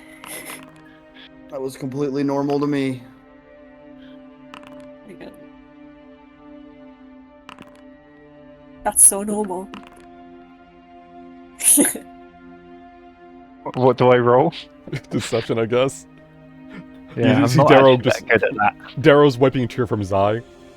It's such a normal life you've lived. I'm jealous. I think I'll fit with the RP there. Yeah. No. Pretty much everyone but Mabel knows that you're not telling the full truth. But it's up to everyone how they interact with that. Eye contact with Marrow. Mm-hmm. Marrow does this thing where he leans behind Aziza to talk to Russ. Where Aziza can obviously totally hear this. I'm telling you, it's cursed. Agreed. I can dispel curse, actually. I can dispel magic. Do you think it's a normal curse? Or just ghosts? The thing about being above ground, maybe he's actually a cursed badger, maybe? This is becoming very outlandish. No creature would be in there. That would be nuts. That would just be nuts if there was something in there. It's gotta be cursed armor. It's gotta be cursed. It's gotta be completely empty and cursed. Hey, I've been trying to see, if he raises his visor whenever he eats, but I can never see under the actual visor. I don't know where the food's going. Oh, on that, we will have poured the stew into the bottle that we can't carry around, and then just jam it into the thing, and it just dissolves into the armor. That's so thing. You can just see it bubbling away, still attached. So normal. My money's on ooze. Has to be an ooze. An ooze? I hadn't considered an ooze yet. Shall we take some bets? How much What food about do all have of you to put then? down? Mabel, where are you from? Very much a similar story, actually. I'm from a very large family. I also live, what did you say, above? On land? On ground? I'm also from Normal on brick ground. house. Well, no, I'm from the forest, so we don't have that's part of why I'm here, actually. You see, we don't have enough for a proper settlement, and wherever we settle, it just gets destroyed by very big creatures who think they own the land instead. So we've all kind of like been going off on little adventures to try to raise money for, some proper community buildings, and no one has ever really come back. So now we're down to just like the elderly and the sick and the children. So I figured I should go, and here I am. Yes, that also seems very normal. Thank you. I Would you like extend some my more- hand out again to shake her hand. Normal handshake. Hang on, I'm so small, sweetie. Hang on. Climb over, I like shake you. Hey! Roy just kind of moves their leg to get away from you, like coming onto the table. I'm so sorry, darling. That's okay, There's only 8 seats and there's 9 of us, so I mean, we gotta make room somehow. Do you want to share my seat? I'm not taking Oh, no. the whole one. Points at the table where, like, Rory's literally, like, the size of a spoon almost. I'm good. Okay, you just let us know if we're being insensitive. I'm used to being the smallest in the party, so this is very new to me, actually. As long as you don't step on me. I definitely won't. No, Mabel has a habit of stepping on other people. She likes to stand on my tail while we travel. In my defense, it's always underfoot. Anyhow, what about you? What's your name? He points to Zevran. Darrow is like looking at Zevran. Oh, my name is Zevran. Well, yeah, what's your story? You got anything you want to share or get off your chest? Bond? Oh, I'm just here to look for anything from my time, anything elven from the Imperium. Riches and any other treasures don't really interest me. Ah. So hopefully I can find something from my time. And after that, assuming we all live, I will be returning home. Good a goal as any, I see. And, well, what about you? Looks up at Cavros. He's gonna nod and say, Cavros Mazehide. Oh, fancy name. Obviously, he's gonna deadpan look at him and just be like, yes, it's quite creative. Good name. He's like, I earned it at my coming to age. And he's gonna point at the tattoos and be like, for obvious reasons. Oh yes, obviously, yes. Turns over to Zevran real quick. What does he mean by obvious? What does he? I don't get it. It means that it should be easy to know. Yes. Thanks. He looks back at you like, that was very helpful, thanks. And then he looks back at Cavros. Well, now go on. What brings you to Yun then? Why are you here for the cube? Partially personal reasons. Partially a higher calling. He kind of tilts his head. Yes, that's what I would call it, a higher calling. No, what do you mean? Expand upon that. What do you mean by higher calling then? Did a god talk to her or something? I seek to push myself into complicated situations. It's where I know more of myself and more of the world. Okay. Being very vague. I seek truth, and how do I say this? I grew up in a very chaotic place. So in that chaos, I was able to find out who I am and who the people around me are and more about the world. So I seek to continue that trait. All right. Well, good luck with that. What about you? The chef, even if I'm not confused, looks over at Russ. Yeah, chef. I love to cook. I'm a gourmand of sorts, too. I never really tasted the type of meat you put in this. What did you use? I didn't know we had it on the runner. Oh, I grabbed it from this stall before we got here. There we go. That's really good. Ah, yes, it's the passion. One must always watch their hobbies. Well, why are you here at the cube, then? Is it a hobby or something more? Why, it's for me. Intrigue, adventure. Why not? Also, I asked, what could make me strong? What could give me this greater strength? And what else could it be but the cube? Honestly, you sounds like a true bona fide adventurer at heart then. Good for you, good for you. Well, as long as you keep cooking meals like this, we'll have no problem at all. Oh, trust me, I make all sorts. I make a hamburger to die for. I just need beef. You do like the see you side eye, Cavros, as you say that. Yes.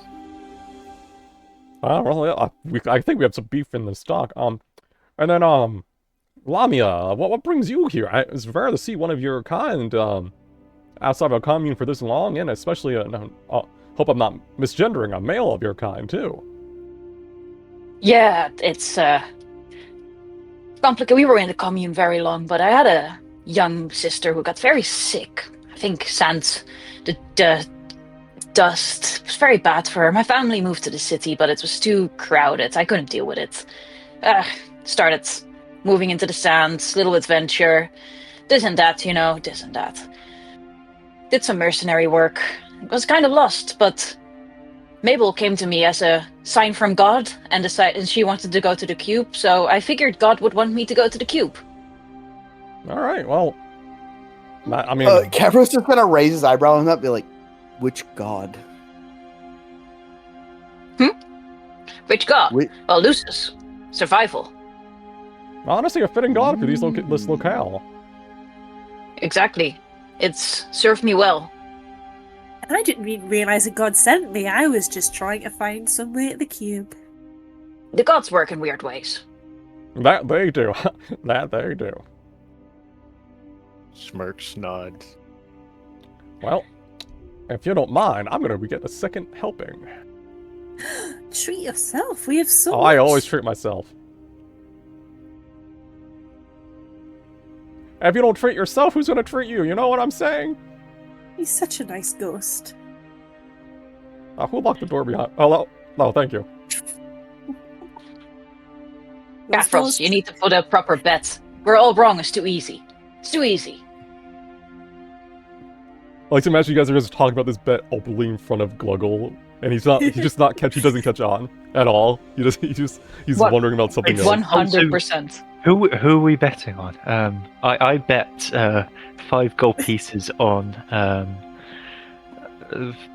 a cat. Am I doing it right? I hope it's not a cat.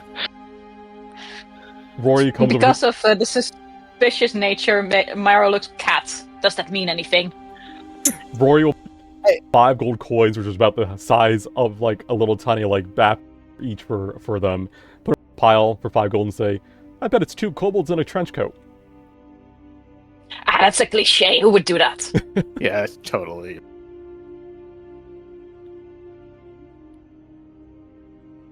It's also the trench coat. Would it be on the inside? It would be possible. So do we just leave the money in the middle of the table? Yeah, I mean, no one's gonna take it, right? We'll be fine. Yeah, I suppose, yeah. No, How much is someone in there? should be in charge of it. Let's see, 5 from Aziza, 5 from Rory, 5 from Russ, I think. Yeah, Russ, 5 from Meryl, 5 from Mabel. So there's around, 30 gold coins at least. I don't know if Zevran bet. I missed what exactly we're betting on. I'm sorry. What a knack is. Quietly, we're trying not to be too obvious about it, but It doesn't sound like.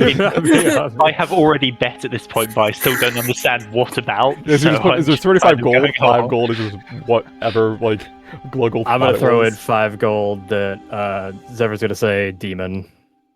Alright, 40 gold pot. I already have demonic, so if we're right, we'll have to split it. But that's Yeah, you can split it. it's probably Okay. because we're correct. It's demonic. What did Cavros bet again?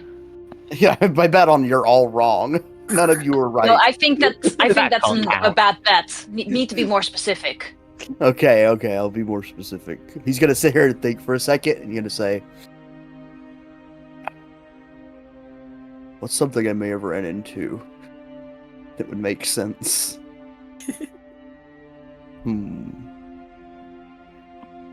He's gonna say, strange automation.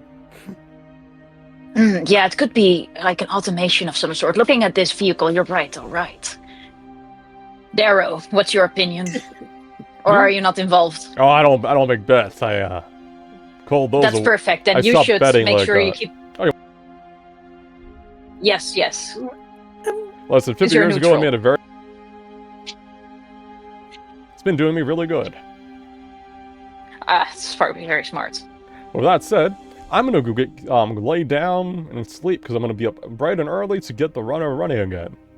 Make yourselves comfortable and welcome to the runner. No name for it yet though. What do you think about the bone zone? No? I'll sleep on it. Bone zone. Oh, We could call it the Humble Wanderer. Bone. the name Humble Wanderer speaks to me, but I don't know why. You get a copyright claim from your characters Oh. from Red Wave, like, no, it's ours. If you want to use it, you gotta pay us 10 gold a night. Well, Alright. Legal team is so efficient. Aziza will also excuse herself, and Rory will as well. So you can wrap up your evening RP, and then we'll kind of go days at a time real quick as you travel the sands.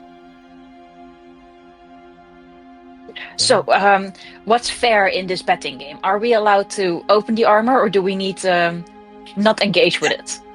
We need to have rules for this. Say we wait until it's revealed to us by itself. Oh, patience, patience. Enak, sweetheart, will you help me tidy up the dishes? Of course. Thank you. Maris I'm is gonna be a gonna weirdo just- and look at how he does this. And I'm just Wow. gonna start just cleaning it with prestidigitation.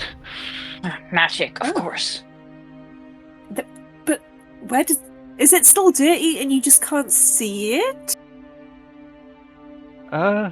You can cover if you hold it over. I imagine it just kind of like scrapes off onto the floor. So you like No. hold it over the sink and then just and then put it to the side. Okay, efficient. I like it. Doesn't prestidigitation actually just like vaporize the dirt? It depends on the lore. I usually go with, it's vaporized or setting it somewhere else, at least. Yeah. Like how when you're conjuring food, it depends on the spell. Sometimes you're just conjuring something. It's all elsewhere. going to the plane of filth.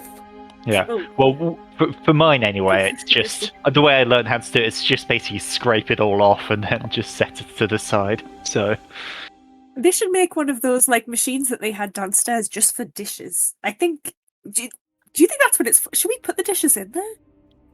I can't see what could possibly go wrong. Yeah, we put all the dishes in the washing machine. You mean the clothes washing and Yes. drying? Yes, you heard me. Anyone see them doing this in time to stop them? I don't see them walk by. Mario's like in his bed thing, trying to get comfortable and praying for this journey. 1 second though, how are we going to get down the ladder? Holy Carry it. I'm strong. I'm Carrying still the strong. dishes. Okay, but you're still carrying the dishes. How are you doing that going down the I'm- ladder? Carefully. Please has someone passive like investigation or anything and hears them fucking around. Just waiting until we hear clattering coming down. Like, one of us is going to have to make a deck save for this, right? yes, for sure. What quality of the like There plates are they? Are these like high quality like plates, or are they just like utilitarian? They're plates. They're sturdy plates. They look good, but they're not like ones you would see at a noble's house. They're meant for like traveling use. Okay, so it's not. That's not like they're not gold plated or valuable. No. Okay. All right. Yeah, make me a deck save. One of you. The one who's carrying the plates. Shall we both take some? Yeah. Yeah. All right, Mabel's plates fall out of Mabel's hands and clatter and shatter on the Oh. ground. Hmm. And now you make it down there, but as you're making there, you just see Darrow run by like, what's going on? What are you? What are you doing? What are you doing with We're the washing plates? the plates. What do you mean? We're What- washing them. What do you? There's a I sink was- upstairs. I was told there was a washing machine, For clothing.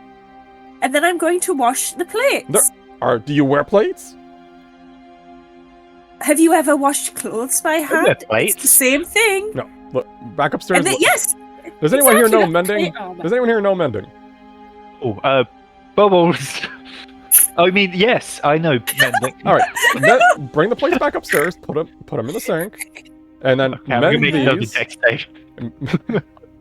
Yeah, make another deck save as you're kind of climbing back up. You manage. All right, and then when you're done, just mend these and go to bed. All right. Early night, everyone. Early night. This magic thing is more fuss than it's worth, honestly. We should just do things the good old-fashioned way. All right, those who are in their beds, you're fine. But as you know, it gets very cold at night. Those who are sleeping out of their beds, please make me a Constitution saving throw. Oh, so how does it work with me and with me? Both roll with disadvantage, I guess, for this case, for just to speed it along. I mean, as in, if I get cold, would I be able to just wrap myself in a blanket or something? But just because I was basically thinking, because I don't want to be stood up, I was going to sit in one of these seats. Oh, yeah, you still have to roll, because you're not... The beds are specifically lined with, heated blankets, stuff like that. Oh, okay. Yeah, that makes sense. So Dex with disadvantage. Con. Just roll con. We'll have you Sorry, roll con normally. with Yeah. disadvantage. Okay. Alright. Despite the cold, Kavros and Anak, your first night of the 7, does not see you freezing. But you are now acutely aware of how cold it is outside of those bunks. He's gonna go grab more blankets from someone. As you look at the beds, everyone's sleeping nicely in their beds. Vori is all nice, has one wrapped around them as a cocoon. Aziza's going, very calm, enjoying the bed she was given, despite being pretty much a freeloader right now. Alright. Zevran's gonna go downstairs and just hang out and kind of sleep next to the thing just to feel comforted by it and think of better days. Alright, you have an advantage on your con save because it is warmer down there. Even though the heart is currently off, it is still ambient heat that lingers for a couple hours. No, I need this holy water. You can roll again, you have advantage. Alright, 8. Zevran, when you wake up feeling a little bit more fatigued, you have 1 level of exhaustion. That will easily go away if you sleep well tonight.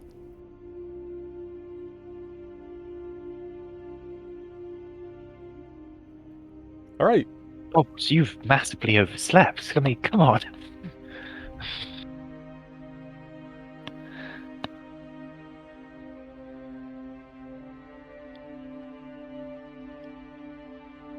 If you bring up wanting to sleep down there during the night, Zevran, Dara would say he could leave on, the subsystems for, keeping the area warmer. But he was also, raising an eyebrow, why are you guys sleeping in your beds? As he goes back to his own bed. You wouldn't understand. I wouldn't.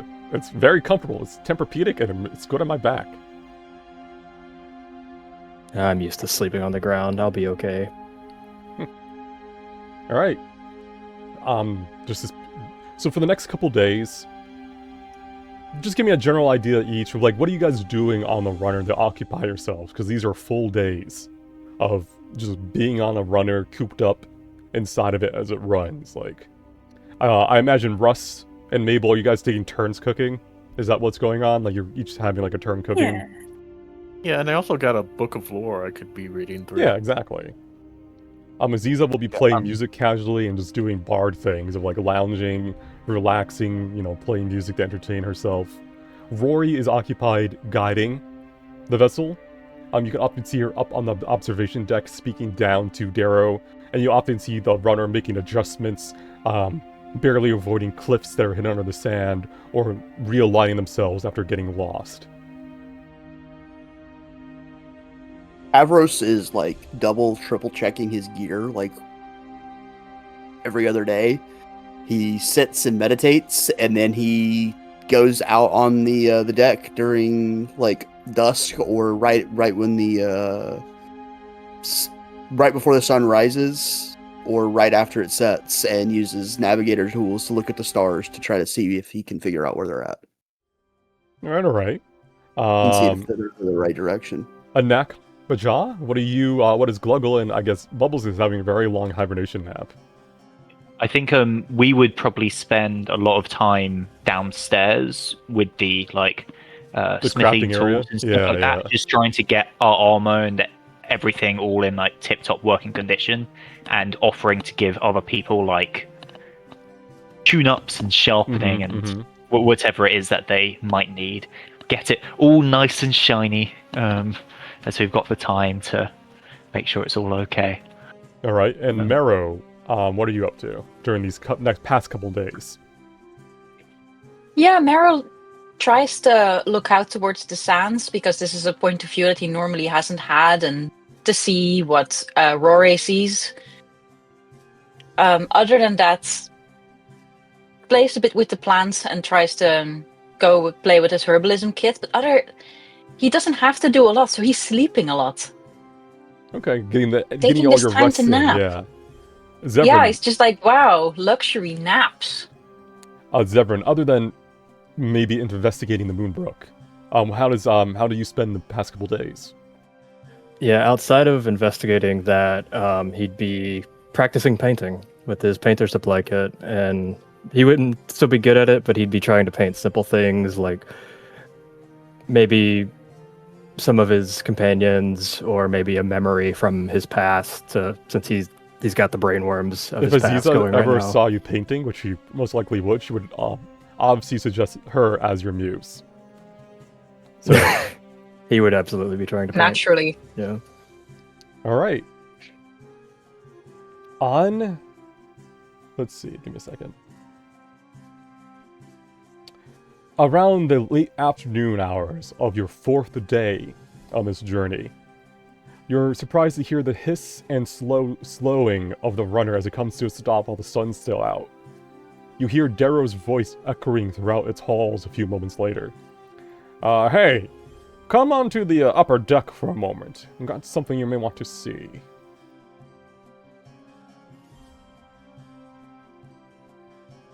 Beam me up, Scotty.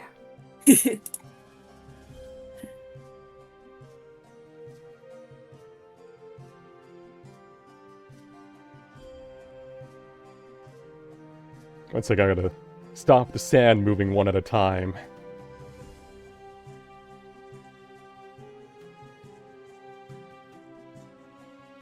Oh, for all three, all three. Yep. Map space. Each grain of sand. That's what I thought he was. Each grain of sand has been stopped manually up here. Wow. Gotta love the attention to detail. Alright, 1 second.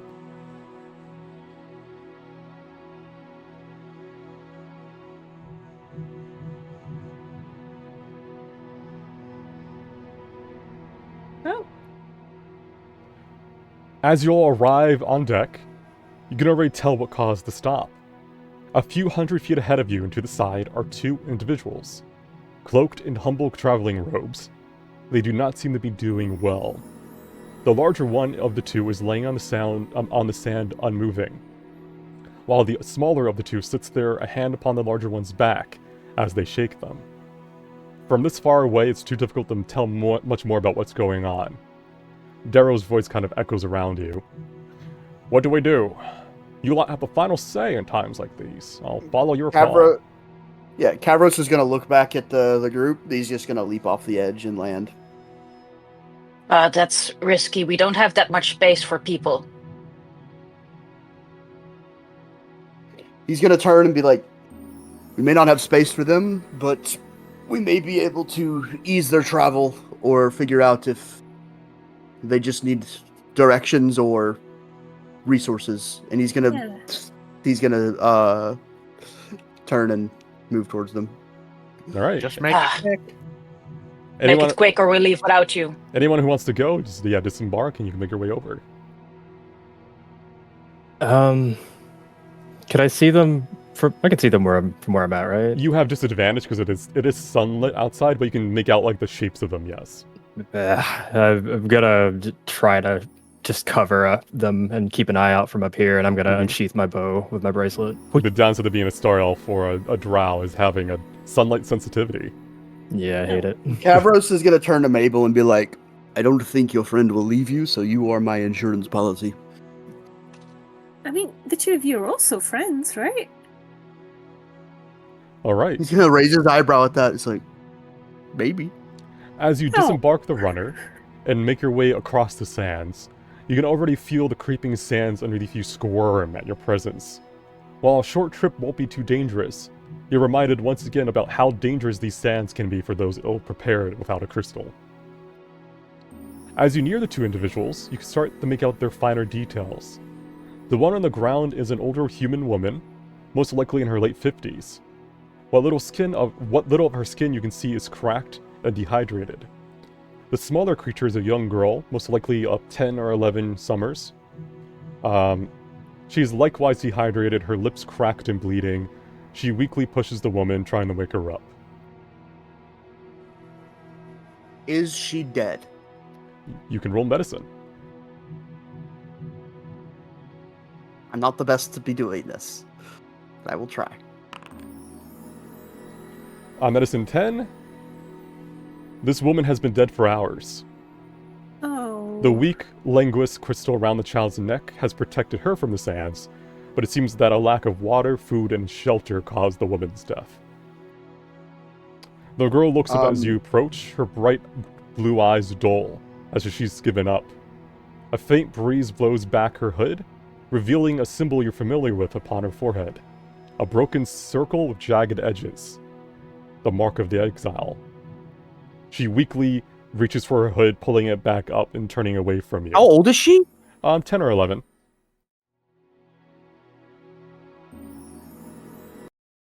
Shit. I'm gonna take out my water skin. Here, you should have some water, dearie. You should drink her. So Does the woman also have a brand on her forehead? you can investigate. As you're looking around at the woman, I don't know if you're touching, but you're kind of examining closely. Mabel, as you offer the water, the child will look up at you confused. Like, why are you offering water to her? You should drink. Dehydration's very dangerous, you know. Here, and I'll just keep offering it to her, hoping that she'll take it. All right. The child will look down at it, as you're holding it out. Weakly take it. And then with a look about someone who's about to drink poison and die, accepting her death, she drinks the liquid. She seems surprised, however, when it turns out just to be water. And she starts to kind of drink it greedily and then realizes herself after the second gulp and hands it back to you. No. Take as much as you want. Kavros is gonna say one moment. And he's gonna run back to the thing and kind of call up Rory. We might need your expertise, or Marrow. We need a local. Why? We're leaving them. We're not bringing anyone. It's a child. They shouldn't be here. No, but they are. That's not. If you want to bring someone on, that's on you. But do they have any marks? Yes. Which mark? Don't know. Kavros is not happy right now. He's not happy right now. That's why you would know the mark. That's... You would know the mark. You saw the branding event, and you saw is it the worst one possible? It's exile. Yes. It's the one. It's the one where if you help them, you will be branded as an exile too. Mabel missed that whole thing, so she's got no frame of reference. As this conversation is happening over there, let me go back to Mabel. The child will look up at you. Why did you help me? I'm in exile. I'm already dead. That doesn't mean I can't help. That's my decision to help, and if I see someone who needs it, why shouldn't I? She shakes her head. I don't deserve it. Are you hungry? Like, you can roll medicine or insight if you want, real quick, Mabel. Medicine. You can tell you've raised your kids before. You've probably looked into food and nutrition. You can tell she's in the stages of starvation where it would be actively harmful for her to eat in large quantities. It's like very frail looking, very like starved. Okay, sweetheart. Is this your mother that you were with? She was. How do your people do burial rituals? For my people, we bury them in the ground. Is it the same for yourself? I don't know. Well, how about we do it my way, okay? Then she can rest in peace. Kavros is gonna ask Mabel, is like, if you could be so kind, search her for any information that might help her.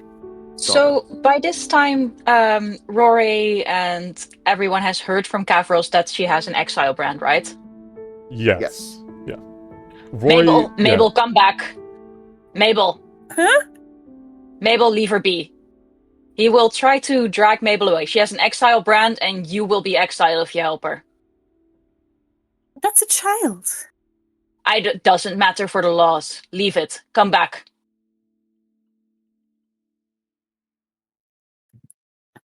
No, the least we can do is help her to give her mother a proper burial. No, Mabel, you need to leave her be. You don't have to harm her, but we don't have to help. We cannot help her. Or we will have to leave you, Mabel. My goodness. And I thought the desert was so lovely before. Everyone was so nice in the city. I keep telling you, it's hard to survive here. Leave it. Come back. The child will hand you back your water subtly, as if not to draw attention that you gave it to her. Sweetheart. Can she roll deception?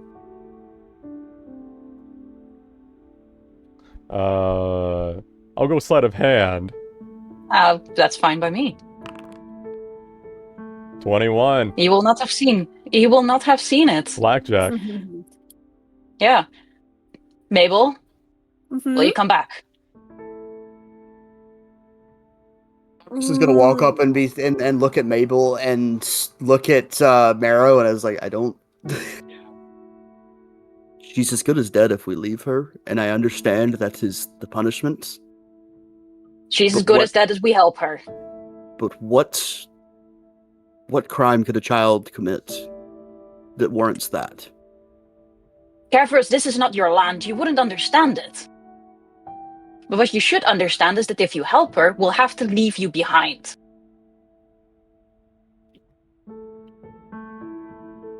I mean, all we know is that the mark on her forehead is a bad mark. What if there was some kind of magic thing that could just get rid of it? Or what if there was like a hat that she could wear and then no one would have to know? We also Mabel, don't if know you who... don't leave her right now, I will kill her where we stand. Then we stop this discussion. She's a baby. I know. Just gonna go over to Mabel and then just tap her on the shoulder. Mm-hmm. I'm just gonna open my arms up. Oh, give her a little hug. It's not fair. Shake head It with like isn't. Rossi. So, very softly, cracked lips to Mabel, the kid will say, "Can you take her? She's not branded. She just wanted to help me." Where would we take her to? somewhere better than the sands? I think we're just going deeper into the sands. He's gonna look at the child. Is like, did you have a destination? Death? That comes for us all. I'm talking about here. At this moment, Marrow looks at the child. I can grant you a single mercy. Do you want it? Thank you. But if I give up, it'll be against her wishes. She wanted me to live. He nods. He does not unsheath his sword. And then Right. slowly starts to crawl, essentially standing up a bit, having to leave her mother behind towards the sands. This is the. Don't we have magic to like heal her or help her or anything? I'm sure there's something somewhere, but we have a more pressing matter in it. The cultures of this land do not allow that. This is just ridiculous.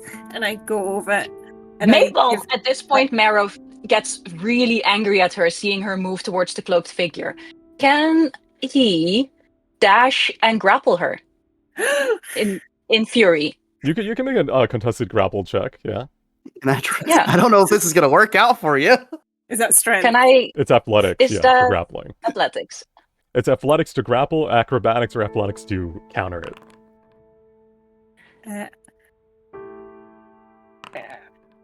Uh-oh. So you can easily break out of it. No. That's it, Mabel. We're leaving you. I'm going to be 2 minutes. And I give them my whole water skin, because it's a large water skin. And I give them the whole thing. You drink up now, okay? Why? Because I want you to go on for as long as you can. And I hope that there is someone out there who is allowed to help you.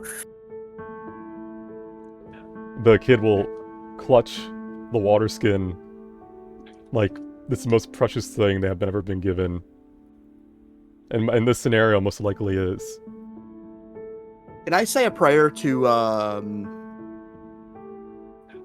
Nanir here? Just to throw one out there. You can. Just You can pray also for pray the- to a more fitting god who may fit the domain better. Who would fit the name better? Survival? Yeah, Azagi, survival. Azagi or survival, yes, because this is a Azagi. journey. I would definitely pray for Azagi, for her. All right. As you're saying your prayer, the kid will look down, and then kind of look up at Mabel because she's, probably around like maybe the same height. What's your name? I'm Mabel. What's yours? My name used to be Heka. Heka Beck. Lovely to meet you, Heckerbeck. If the gods are just and kind, you will be saved, okay? She'll nod, and then, not wanting to cause you any more trouble, we'll start walking away into the sands. The wind and the dunes slowly start to cover up her little lonely journey. The little tiny weak linguist crystal kind of flickering in and out of being powered on and off until she's finally out of view.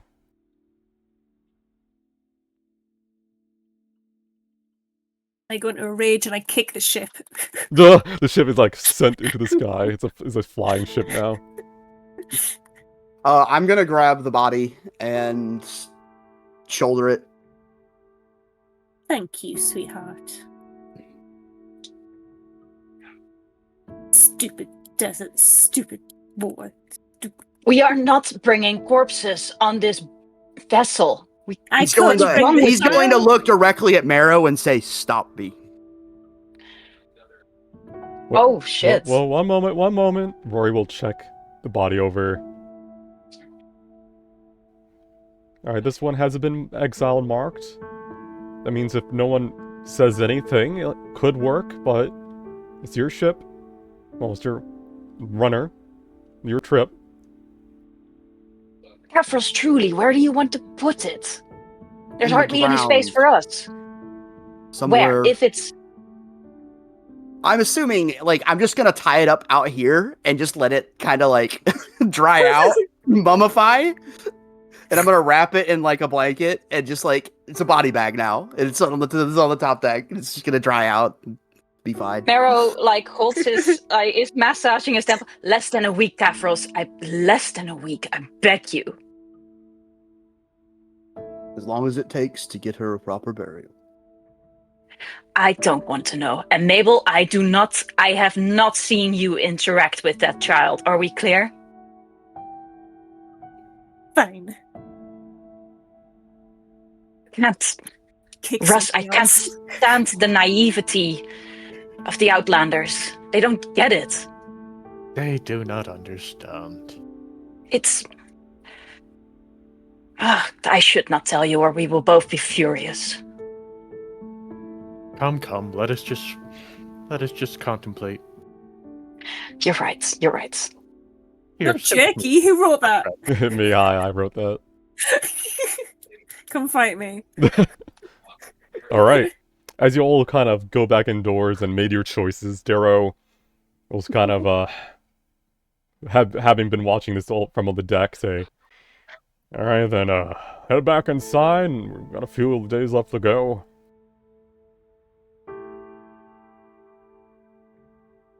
I go to my bed and I sulk. No one's getting dinner tonight. Zephyr, for better or worse, your sunlight sensitivity has saved you, because your oath of charity would have had you help them instead, if you had known what was going on in truth.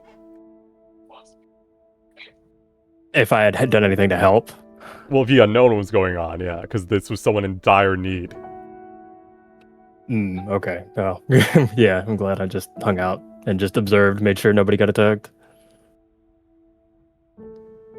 Alright. As you all go back inside and resume your journey upon the sands. A week has... Yeah, sorry, go on. Like I say, can I ritual cast divination this night? I want to see if that's changed. Give me a second. Tonight, do you want to do it like now or like hours later? Hours later, when everyone, settled into bed.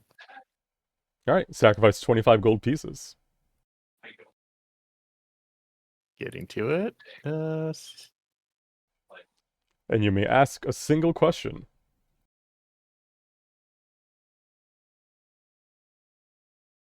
I'm still trying to do math here. Hold on. How much 25 is? A platinum is 1 platinum is 10 gold. So you could take off 2 platinum and 5 gold, and that'd be 25. All right, there we go. Got my gold out. Mm-hmm. Okay. Now I gotta think of a good question. All right. How goes our pass through to the cube? Yep, just something simple. Now, which god are you asking? 'Cause as you know, certain gods are more prone to answer than others, depending on what domain you're asking. Oh, the Wanderer. Zagi. Yes.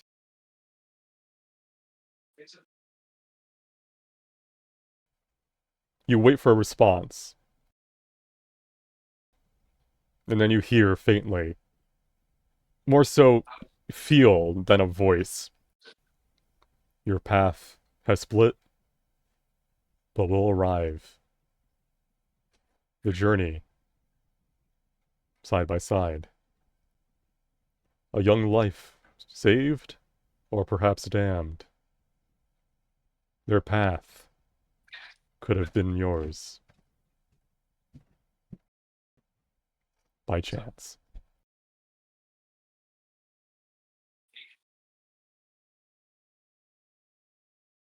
Find out procreate, meaning I think it was a good idea that we left her behind. In time, I'll tell Meryl, yeah, you made the right choice. During one of the days. I think for Marrow it's the only choice, but there's something nice to divine confirmation.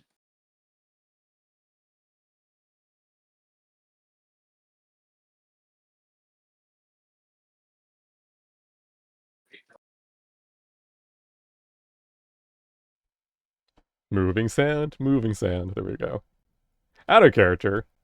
If you done more than even like brought the kid onto your vessel, while you're not going to a place where only you and citizens are, you would also have to be careful of anyone fighting out, so it would have been risky for sure.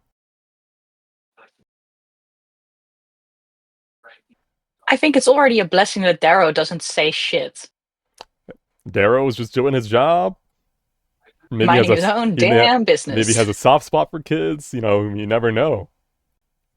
But anyhow, a week. That's how long it takes you to traverse the creeping sands. Your guide, working in tangent with your runner pilot, to ensure that you do not get lost in this etherically disturbed region. A journey that would have taken a good month on foot, sweating in the endless sun, was spent instead in relative luxury, with enough water to even take an occasional bath. On the 7th day, around late afternoon, you hear Darrow's voice echo out throughout the runner. Looks like we're nearing our destination. Head out on deck if you want a good view. It's not every day you get to see a cube in person from afar. And presuming you guys come out on deck, which is why we're still on this map. Begrudgingly, under the sun, yeah. Mm-hmm. Yeah, what is the custom for burials in the Barrens and or here? In the Barrens, it's hard to bury because the land changes so often. Yeah, do we burn? You burn, and any bones that remain you often carry with you. Gotcha. As for here, you can roll history, but you wouldn't really know innately. It'd be a hard roll. It'd be something you look up over the journey, but for right now, there's not a... Alright, 20, good. Yay! 20, they don't bury in the sense that you normally would. They don't, neither do they burn. They either leave bodies out for a bird, essentially like a air burial where the beasts of the sky can come and feast, or other animals can eat. They try not to let the sands take the bodies though, because the sands don't put it to good use. They destroy the body. There's nothing left. Yeah. So they try to leave it like out on deck for like things to eat, usually in a very ritualistic like pose, and all that. Could I try to do that like somewhere that wouldn't bother people? You can put it on the back deck, yeah.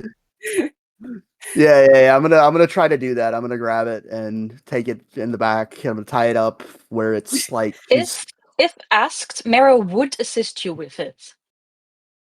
He's not going. And- You're going to watch him Fair. do it. You're like, unless you offer, he's not going to ask you to.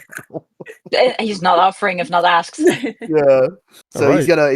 he's gonna put her in like almost a prayer meditation pose and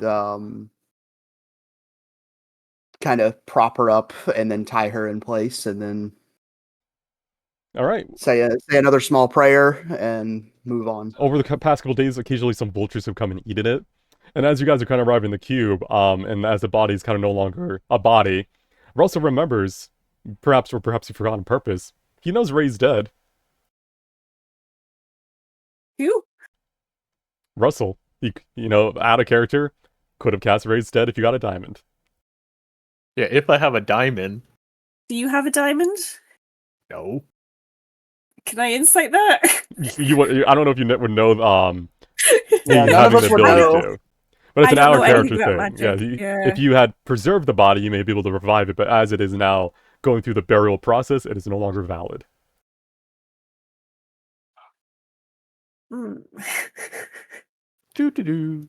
The important thing is that Russ didn't eat them, and that's That is important. that's a win. Speaking of wins, as you make your way to the upper deck on the 7th day, you see that you're about to go over a large sand dune, probably the size of a hill. Get ready, it's coming up now. As the runner crests the sand dune, you see it, a large black spot on the horizon, floating several thousand feet above the sands. It rotates upon itself, as if constantly adjusting its shape and structure, occasionally revealing gold and bronze gears of impossible size and make. A massive hole lies beneath it, in which the sand flows like waterfalls into a black abyss.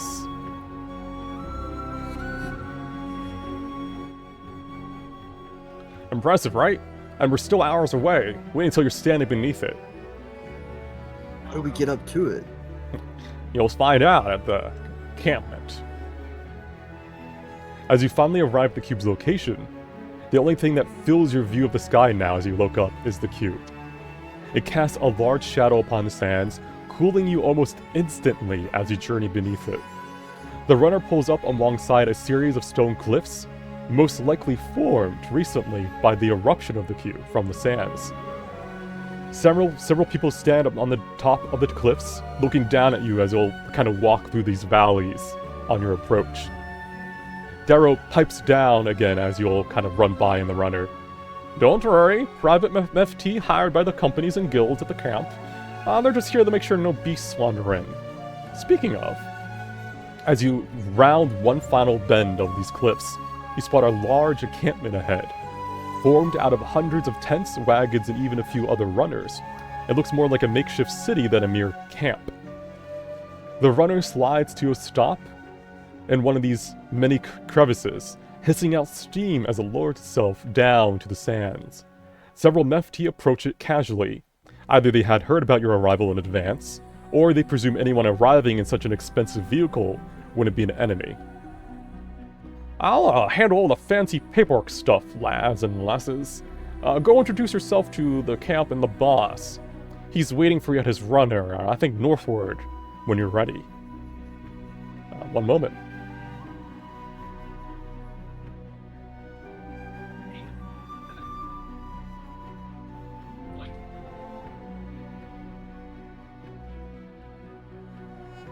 As you disembark from the runner, and Darrow makes his way towards the approaching Mefti to get everything sorted, you find yourselves with ample free time before you. While you're expected by the Gilded Company, it's up to you if you'd rather explore the campsite first. Given the time remaining, you may want to go get the meeting out of the way first. But it's up to you Yeah, guys. I'm okay with that. Yeah. Meeting first, pleasure later. That's tracks. Is that north? Yes, the north. There'll be there's a way off the map that will take you to the Gilded to the runner. Oh, what is this? This is the camp where all the adventurers Well, have no, gathered. the glowy black thing in the middle of the ladder going up to it. Is that? What is that? Is that an obelisk of some It is an sort? obelisk of sort that is glowing with some sort of protective barrier around it, but it's not of anything you've seen before. Is it one of the crystals that keeps the sands? It is not a at bay, crystal. Or oh, You do notice as you're walking through the camp, though, countless adventurers that are all lounging without any active crystal protection going on. And one moment.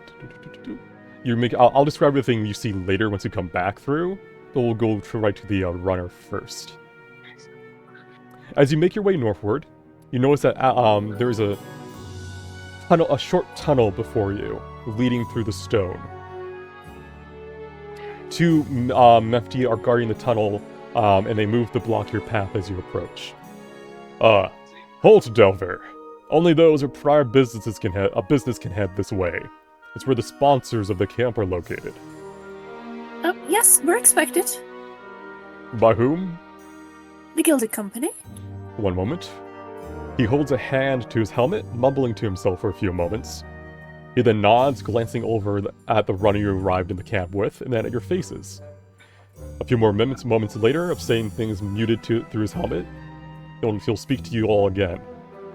Alright, you're all clear?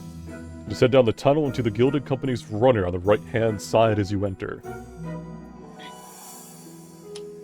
Thank you very much. You have a lovely day now.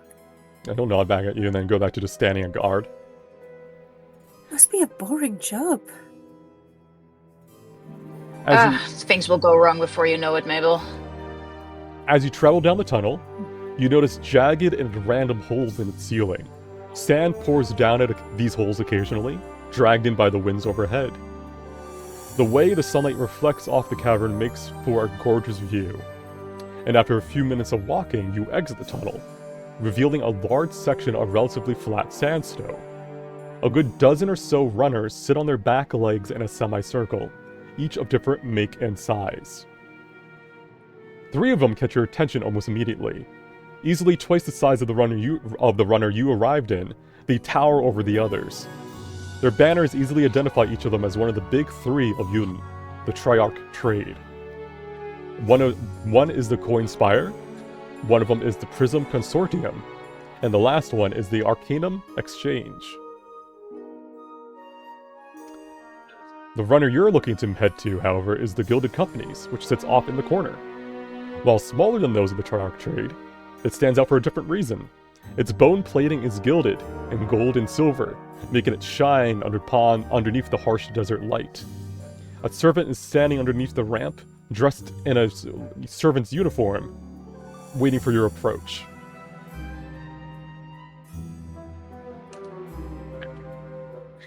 Yeah, Mara will approach the servant. We should be expected by the Gilded Company. Ah, welcome, Dalthers. Your arrival was indeed highly anticipated. Please follow me. The master awaits you within.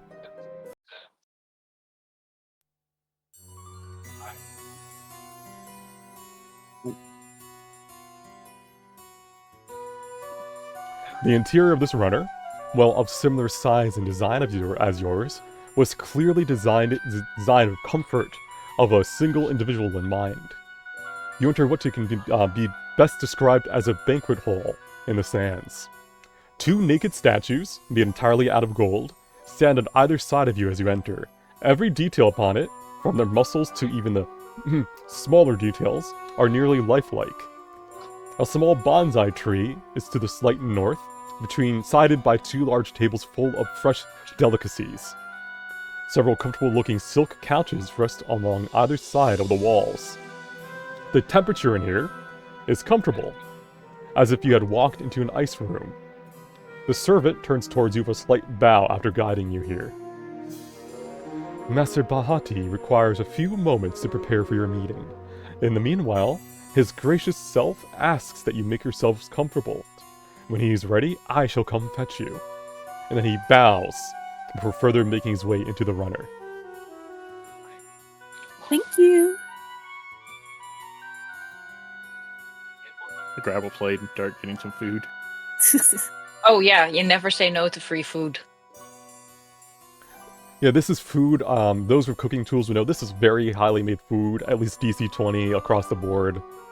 There are delicacies such as pies and sweet rolls, baked boar, like cooked boar, wine, beer, like anything you could pretty much imagine that you would actually want is here. Trying to get some cooking ideas. This Ah, pie. Russ. What's this meat, you think? The meat, it's either orc or boar. Huh. Have you had orc before? The last orc I passed in the sands was way beyond mummified. Well, it's like pretty gamey, so you really want to stew it out. But a lot like boar. Dwarf, though. That's a good one. Oh, that is so tough, but worth every juice. Every bite. Yeah, I kind of like a meal that I need to work on. In the bones, you can really gnaw on them. Oh, yes, absolutely. I like the marrow. Now, elves, though, those are kind of stingy, stringy. Is that random? What's your passive perception? Oh, 14. What is it? What's their passive deception going on over there? Let's see. You may have heard something about elves. You're not sure exactly what they said across the way. You just heard elves brought up. So this pie, though, I really kind of want to make this. Wonder how they get it so crispy. He's just kind of like hanging out and like eyeing like, what about elves? Yeah, you're like, what? Can we afford the fruit, though? Fruit's expensive around here, especially the soft, juicy one. The dried one we can get by, but... Yeah, you can get the jerky one, but no, yeah, you're right. Fresh is really hard. He's just gonna assume they thought something was elvish on the table and go back to observing what Anak is gonna eat. You could soak it.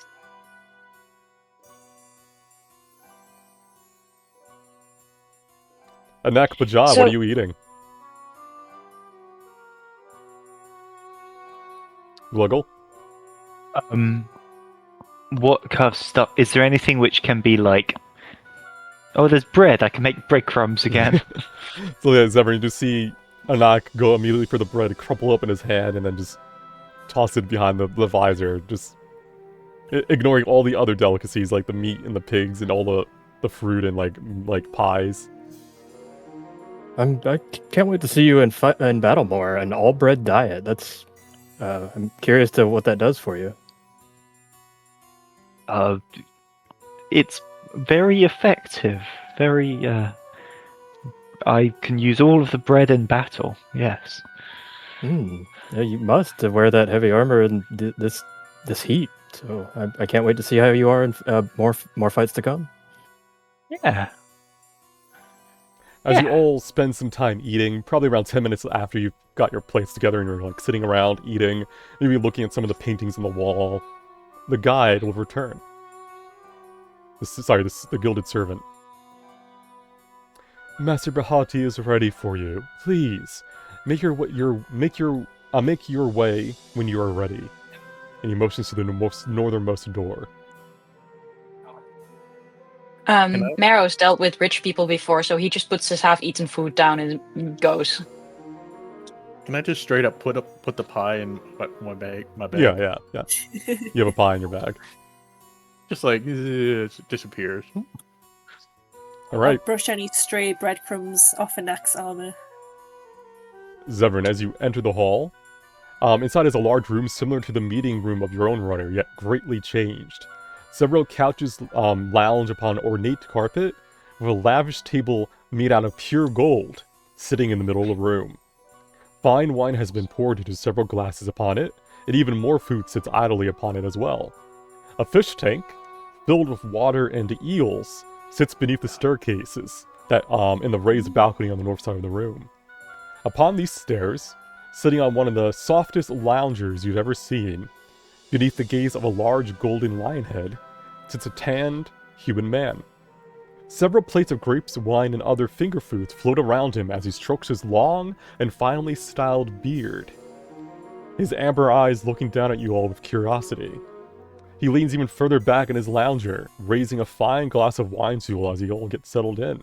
His servant bows and leaves, closing the door behind him.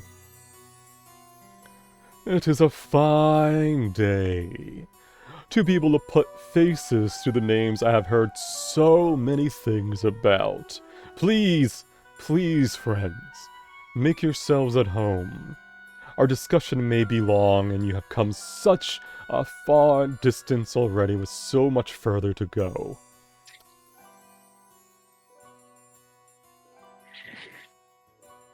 Marrow tries to make himself comfortable, but the tail overflows behind the chair, and it's a mess.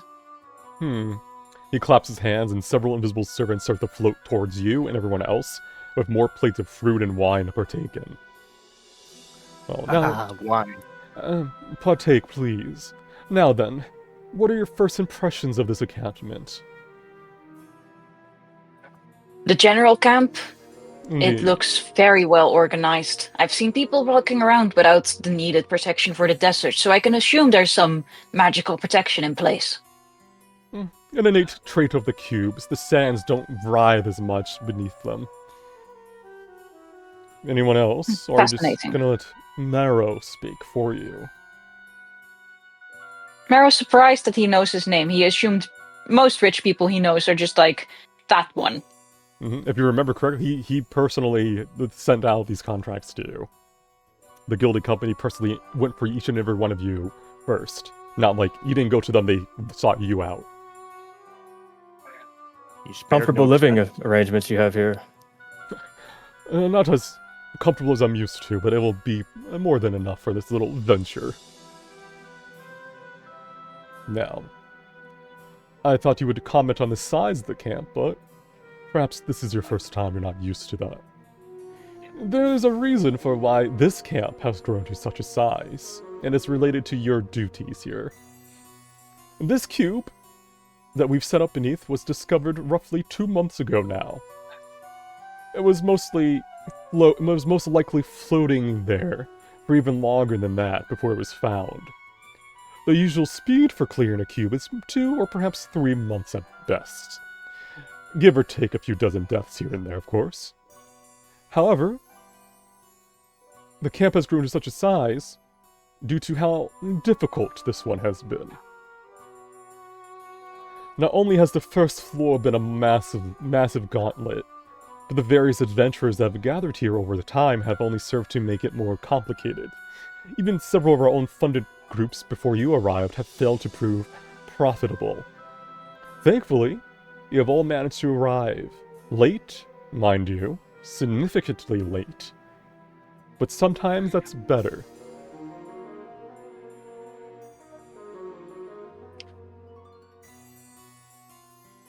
Yeah, it's very big. I wasn't quite sure if most people were adventurers as well, or people that assist in the encampment, but it sounds like it's gonna be busy inside the cube.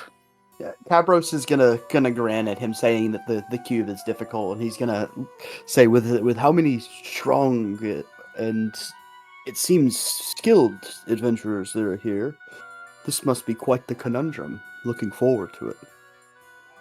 I think only several have gotten to the second floor so far, and none that we've funded, which is a grave error. Now then, I won't bore you. Drink, please. As per our contract that you all initially signed, you can roll insight, Russ, as I speak. You all have first claim rights to any and all magical artifacts and materials you find within the cube. All we of the Gilded Company ask is that you sell at least a few every so often, and all that you do sell are sold to us directly. Do not fear, our pockets run deep, and all purchases we make will be guaranteed at market value, without any bartering needed. Right now, he seems relaxed, but he does seem a little bit agitated. He most likely, from that 28, what you can gather is that maybe he's not pleased with the fact that the groups he's hired and paid for have failed to prove profitable, as in not getting that many items back. As for what our company can offer you, other than purchasing of your items, is constant care. I hope you felt our sincerity when we sent one of our runners to get you. Not only will you be well fed during your stay here, but you will not have to lack water nor rest under our watch. Any adventuring goods will be on your own dime, however. Many of the merchants gathered here are out of our control. Any final questions before we finalize the contracts? I'll give it a final look over once more.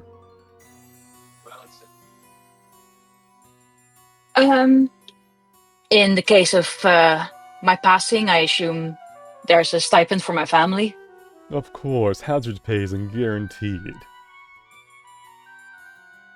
Having that confirmed, he nods.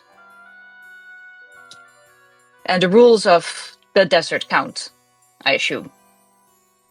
They are hard to enforce here.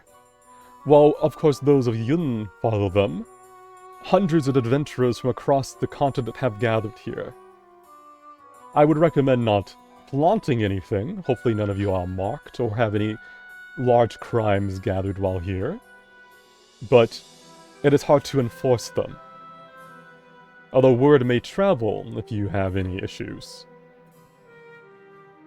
He nods.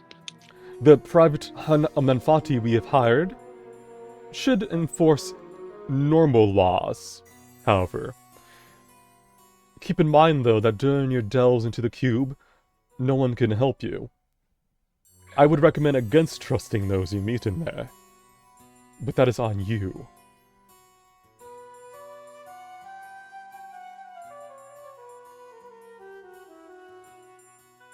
Marrow nods. Yes, our own survival is what we should consider. And he is still angry at Mabel. Stares from across the room.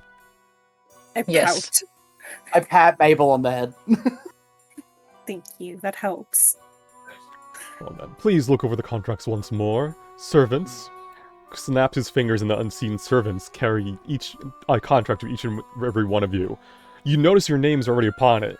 It's from the first signing back when you agreed to come here and talk, and you overall agreed initially to the contents of the contract. All he's asking for is a final signature that makes it so once you've arrived here and seen the site, that you agree to all the things you previously agreed upon. Can you do a TLDR, quick the insight, selling... see if anything's sketchy? You can, it'd be more so, like, intelligence as you look over the actual wording.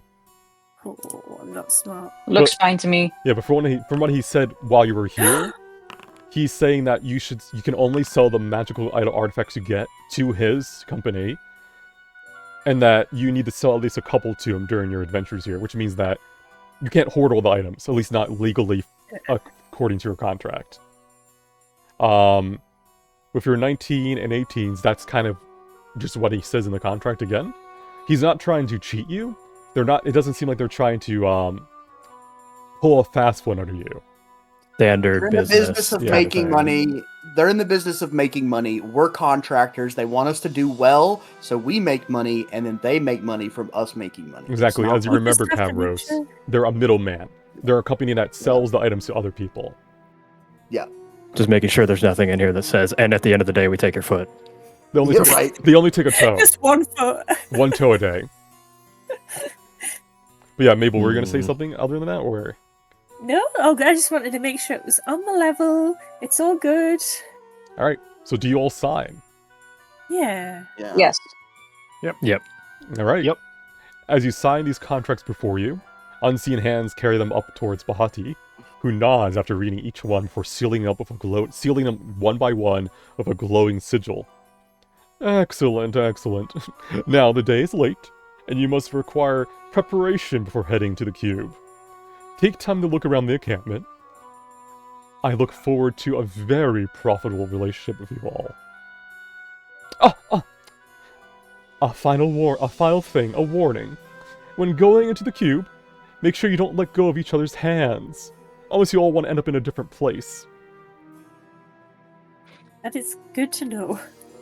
Ah, buddy system. Yes. He claps his hand again, and the servant opens the door. Bye. Wrap them up some food for their travels back to their runner. Of course, my lord. Oh, sorry. Of course, Master Bahati is what he would say, as he goes and gets you all a little tiny care package of food. That's incredible. It's lovely to meet you in person. And you all as well. Until you come back from your first venture. Ta-ta. And goodbye. I'll take one last look at the tank and just shake my head. The eel looks back at you. Disgusting, slimy creature. Never trusted eels. The eel looks around at the camera like, whoa, bro. I say that in Aquid actually to it, so it should Yeah, understand it me. looks at you like, bro, come on, really? Alright, bye. We'll give you all a little tiny food package as you make your way out of the runner. Goodness. Say bye, can I ask you something, or are you on the clock? I'm always under the clock, but you can ask. So is there a place where people in this encampment go and drink, so like their version of a tavern? Maves. It's located relatively center of the camp. You can't miss it. Everyone gathers there. Good. I might get some of the latest news. Speaking of, is there anything that you feel I should know, something troubling or interesting? If you have the coin, there is a famous map maker in the camp. It seems to have mapped several rooms on the first floor. Ah, that's really interesting. Thank you. Devin Chat is his name. You can't miss him. Kavros is gonna, like, as he's listening, he's like, thank you. Continue on. I That's wish very important information. I wish you good luck on your ventures, and I hope you don't die. The past couple parties haven't also made it hope back. so. That's to be expected from cubes. Yes, but not at this rate. But anyhow, good luck. You're a great servant. I rate you 5 stars. Oh, thank you. Can you put it on my Yelp as well? Yeah. Alright. We just write it on the side of the vehicle. 5 stars, bye. Goodbye. Goodbye, bye. Alright. We have 14 minutes left. You can get some initial exploration done. But try to move as a group, because there's a lot going on, and I want to make sure you all kind of get involved. here. I nodded to this Minotaur earlier, so Mhm. I'm gonna say hello to him again. Hey there. He's just gonna walk up and just like slap his chest, like Cavros Maid's hide. Detain. Where are you from? Your tattoos, the Barons, then? I'm from the Golden Plains to the east. I've heard that. Have I heard of the Minotaurs from the Golden Plains? I'm You assuming. probably would, yeah. that So I- the Golden Plains Yeah. is not on the map, but it's between Yun and the jungles to the northeast. And it's a place where pretty much Loxodons... It's right north of the Barrens. Yeah, it's far northeast. It's like way far away, yeah. It's like the opposite side. Gotcha. It's where Loxodons, Tabaxi, Minotaurs, and Leonids kind of make their homes. Like the larger beastkin make their homes there. Gotcha. And it's where it's mainly vast fields of wheat and like waterfalls and stuff. It's a lovely place. He's gonna say, I seek to visit one day. As you should. Even though our Baron kin are far apart, we will welcome you in our lands. I don't recommend a trip to the Barrens unless you're prepared. But I shall heed your words well. And he's kind of standing around with what appears to be a tiefling man, who is kind of just, he eyes your conversation, doesn't involve himself, and a tabaxi woman with cat, mainly a cat variant, who with like desert fur, who kind of just gives you like a nod, but doesn't say much else. Further south, right here, you can see a half tabaxi talking to a dragonborn, as voices come out from inside of one of the wagons, upon the side of which you can see the sign, Jendia's Wonders, General Store. It has it's a large hand-painted sign, with cute drawings upon it. Should we go shopping? Yes, I was gonna see if they have some holy water. Alright, as you approach the door, you notice it ajar. Inside you can spot a woman with orange-red hair sitting behind a desk. She's a red-haired maiden with fair skin. Even though she's wearing light day clothes, she has a magical device constantly blowing melting ice air towards her to cool her off. Her emerald green eyes dart nervously from side to side as she talks to her latest customer, a tanned man wearing elegant robes and light armor, with a glaive resting upon his back. And your hair, like the sun's rays over the sun spires. How do you manage such lovely locks? With this wonderful shampoo and conditioner mix, good sir, which I can recommend for the low price of 10 gold pieces. Now, is that all? I shall take 8 bundles. And what of gems? Do you have emeralds the same wonderful hue as your eyes? She runs a hand down her face, and then spotting you, she coughs, which turns the man around, who, as he turns to look at you with a eyebrow raised out of curiosity. As you can see, good sir, other customers are waiting. Oh, my apologies, of course. I had gotten distracted by your visage. Yeah, go on. Oh, when he was flirting, I would just elbow Russ and be like, they were saying that like 300 years ago. It is a classic, what can I say? And then he continues saying, I had gotten distracted by your visage. Until next time, then. He says with a short bow, moving past Mabel and Anakbajaw as he goes back to his team. Are you alright, dear? One moment. I understand we're in a desert, but that man was very thirsty. No, thank you. The compliments are nice, don't get me wrong, but every other sentence that came out of that man was one, and it wasn't grating, but he was been here for an hour. Oh goodness, you poor Good thing. lord. Listen, I'm not complaining. He bought a lot. Yeah, He but just went on. sometimes is it worth it? Out here it is. But anyhow, welcome to Jendia's Wonders.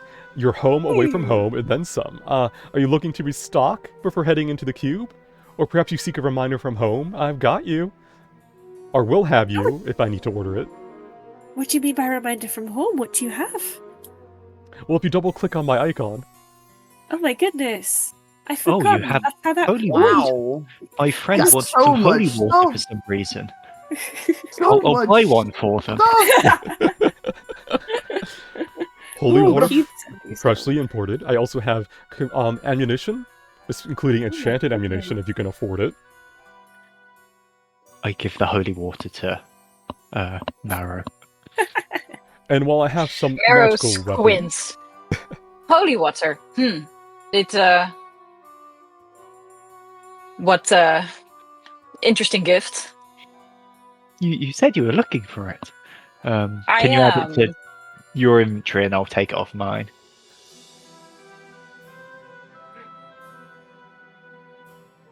no, then I don't want to give. Actually, I don't want to give business to other merchants. If you're interested in weapons and armor, while I have perfectly priced magical weapons in stock, there is a smith down south that can better accumulate, better suit you if you have more deep wallets. We just got here, so our wallets aren't very deep yet. Now, that'll change for sure, no doubt. Or you'll be dead, and I hope you don't die, because that means less business. Fingers crossed. If you wish to pray, there is a shrine to all the gods, in the northwest part of camp. Oh, that's sweet. And if you need revivals, you could discuss that with the local head cleric.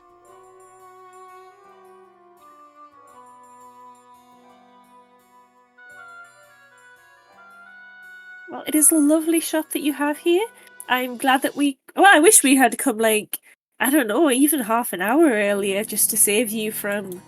I saw you walk by, but I understand you were probably busy. Oh, we're still getting the lay of the land, there's so much... We came maybe 20 minutes ago, we met our benefactor, and now we're just getting our bearings. Well, it was a pleasure meeting you. What's your name? I'm Mabel. We will definitely be back. Do you have any kind of, like repetitive customer promotions or? Oh, yes, a membership Yes. card. Yeah, 1 second. Here you go. Thank you. Buy 10 things from me and get one back. Outstanding. Thank you very much. I will see you shortly, I hope. And she'll wave you off as you leave her carriage. Why did All my right. friends? Oh, there's my friends. Where to next, gang? Let's go to the triplets. wait. After the armor has finished, I want to go back to the shop. Mm-hmm. Is the door open? Yeah, it's never locked. There we go. You gotta go in from the top. Yeah, yeah, that's like the railing you're trying to get in through. Oh, yeah. I didn't read the map right. Hey, my friend was just here. He bought this. He shows the holy water. Oh, yes. This is holy water you sell, right? Yeah, yes. He did not open it, tinker with it, and it's actual holy water. Well, let me see the seal. I know it's still sealed. Okay. Interesting. Thank you. Of course. Bye. What type of power play is this? He must know. Does he know I know? Does he know I know? Oh, it's just, he's so smart. He's one-upping me. Russ. I asked the shopkeeper. It didn't change. I don't know. Maybe. I'm so confused. He's just trying to shake you. Because of this, you're not going to want to use it on him, because why would a demon or a spirit give you holy water, of course? Exactly. As He's you trying to throw me off his trail. as you make your way past these adventurers, you notice that the ones from before her near the carriage, in the Minotaur seem to be part of the same group as they're conversing with each other.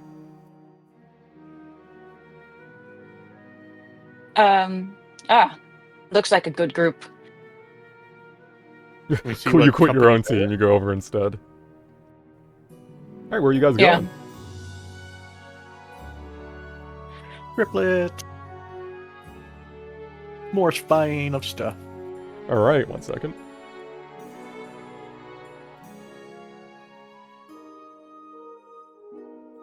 You come across the most peculiar of tents. Mabel has run into the building through the little window. Just like a Oops. squirrel. Excuse me. Sorry, it's embarrassing. Character. While Most of the tents have an obvious vibe or look to them that you could tell when what purpose it is. This one is a combination of ideals. Bookshelves line the western side of it, where several partitions have been raised to act as a makeshift walls. An alchemy table stands between them, acting as a purchasing desk of sorts. Inside, you can spy several comfortable-looking chairs as well as an actual garden. An elven woman stands behind the alchemy table. She's a Leaf high elf who has her long blonde hair running loose behind her with several small braids here and there. Her pale green eyes are unfocused as she sips on a yellowish-white drink with a straw. As you approach, you notice that even further inside the tent are two more nearly identical-looking women. One sits upon a comfortable-looking couch with an elegant shawl-like cloak wrapped around her shoulders as her purple-red eyes are focused upon a book in her hands. Further into the tent, you notice in the back there is some sort of small garden where another one of these women are. Her hair is bound in a neat braid, and she seems to be focused on the plants before her. Noticing you, the one behind the table slowly turns her attention to you with a casual wave. Hey Ethan, welcome to the Threefold Path. We've got arcane, divine, and primal scrolls, as well as potions, materials, and even gems. Got an idea what you want in your noggin, or are you just looking? Zebrin, Just look. she used the word Athen, which means non-elves. Because mainly Russ and Anak are nearby.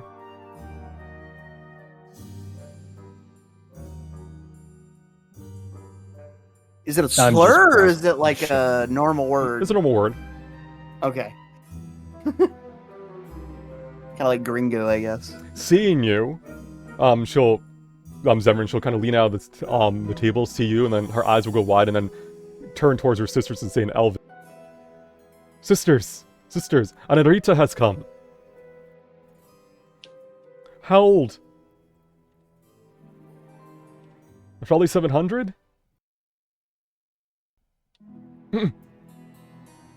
She'll lean out to her Zebrin and then say, Alistair, what brings you this far north? So earlier she said Arita, which means silver fox. And now she's calling you Hey. teacher. Oh.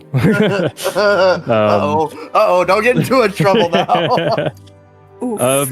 I'm just looking for anything that could be from our home of the old days in this area, or knowledge. Well, you're welcome here. Let me introduce myself. I should probably... She starts speaking in common again. I'm Lorena. This is my sister Letheris and my sister Serenia. I am a cleric, Letheris is a wizard, and Serena is a druid. We're here just to make money, but your goal is very noble. Making money can be noble too.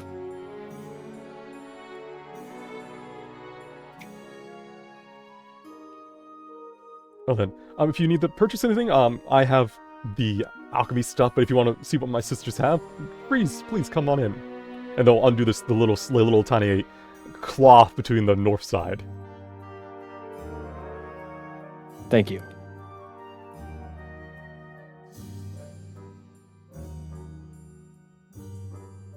Alright, Letheris sells gem magic and spell scrolls, if you still need more of those. Serena sells potions and poisons, and can perhaps brew more in the future. And Oriana sells crafting materials, such as diamonds, incense, undead eyes, and anything else you can think of if I don't already have it listed. That is expensive lemonade. It's magic lemonade. Are you interested? I made it myself. It's very good. Open it up. It's special. Is it her bathwater? No. There is a diamond for sale here for 4,000 gold pieces, by the way. Lesser restoration and a hit. Oh, you're a tall one. Are you looking for a diamond, Ethan? Oh no, that was yeah, that was out of character. I did not say that. It was mid-person. good for me. She leans over the counter as you run That's how away. magic she is. Uh, Well, I don't understand any of this magic stuff, so I am going to leave. Well, stop by if you ever need anything or you just need to talk. That's lovely of you.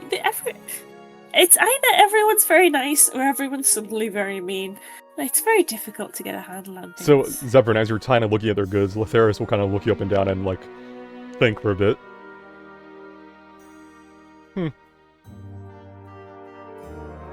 Alistair, how old are you? Only a few over 700 now.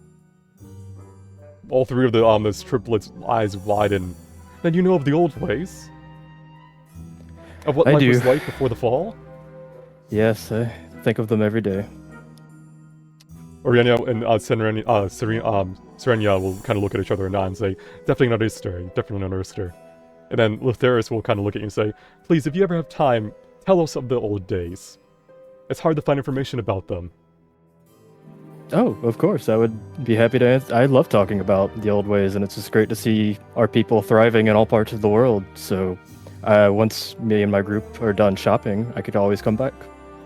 And they'll nod. All right, well, it was lovely meeting you three. Thank you very much. And they'll kind of all, like, wave as you leave, and then they'll think they're alone, they'll turn around to see Russ standing there, like, oh, see anything you want to buy, Ethan? Yes. But I'm thinking.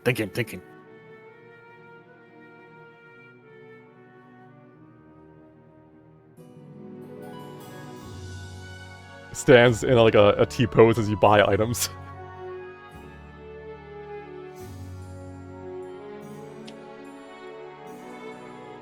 Oh, thank you for your purchase. Okay, I'm good. Alright. I think we'll end the session there as we're past time. And it gives you all something to explore once Eric is here next time as well. But welcome to the Cube Encampment. Once you're done with anything you want to do here, be it shopping, meeting characters, you are now primed and ready to go into the Cube. Where your true adventure will begin. Oh no. Everyone, Get make sure the back you of the Oh, cart yeah. ready. have all the rations and water you need. Alright, but I'll be right back as I close off the VOD. And discuss Well, secrets Missy. only the VOD viewers get to see. Hello there. It's just you and me now. That was episode 2 of Scions of the Golden Sea. I hope you enjoyed it, and I hope you look forward to the next episode where they can meet more NPCs that will either be potentially rivals or allies in the days to come. As for if they survive their first delve, that is definitely something I look forward to seeing. Until next time, take it easy.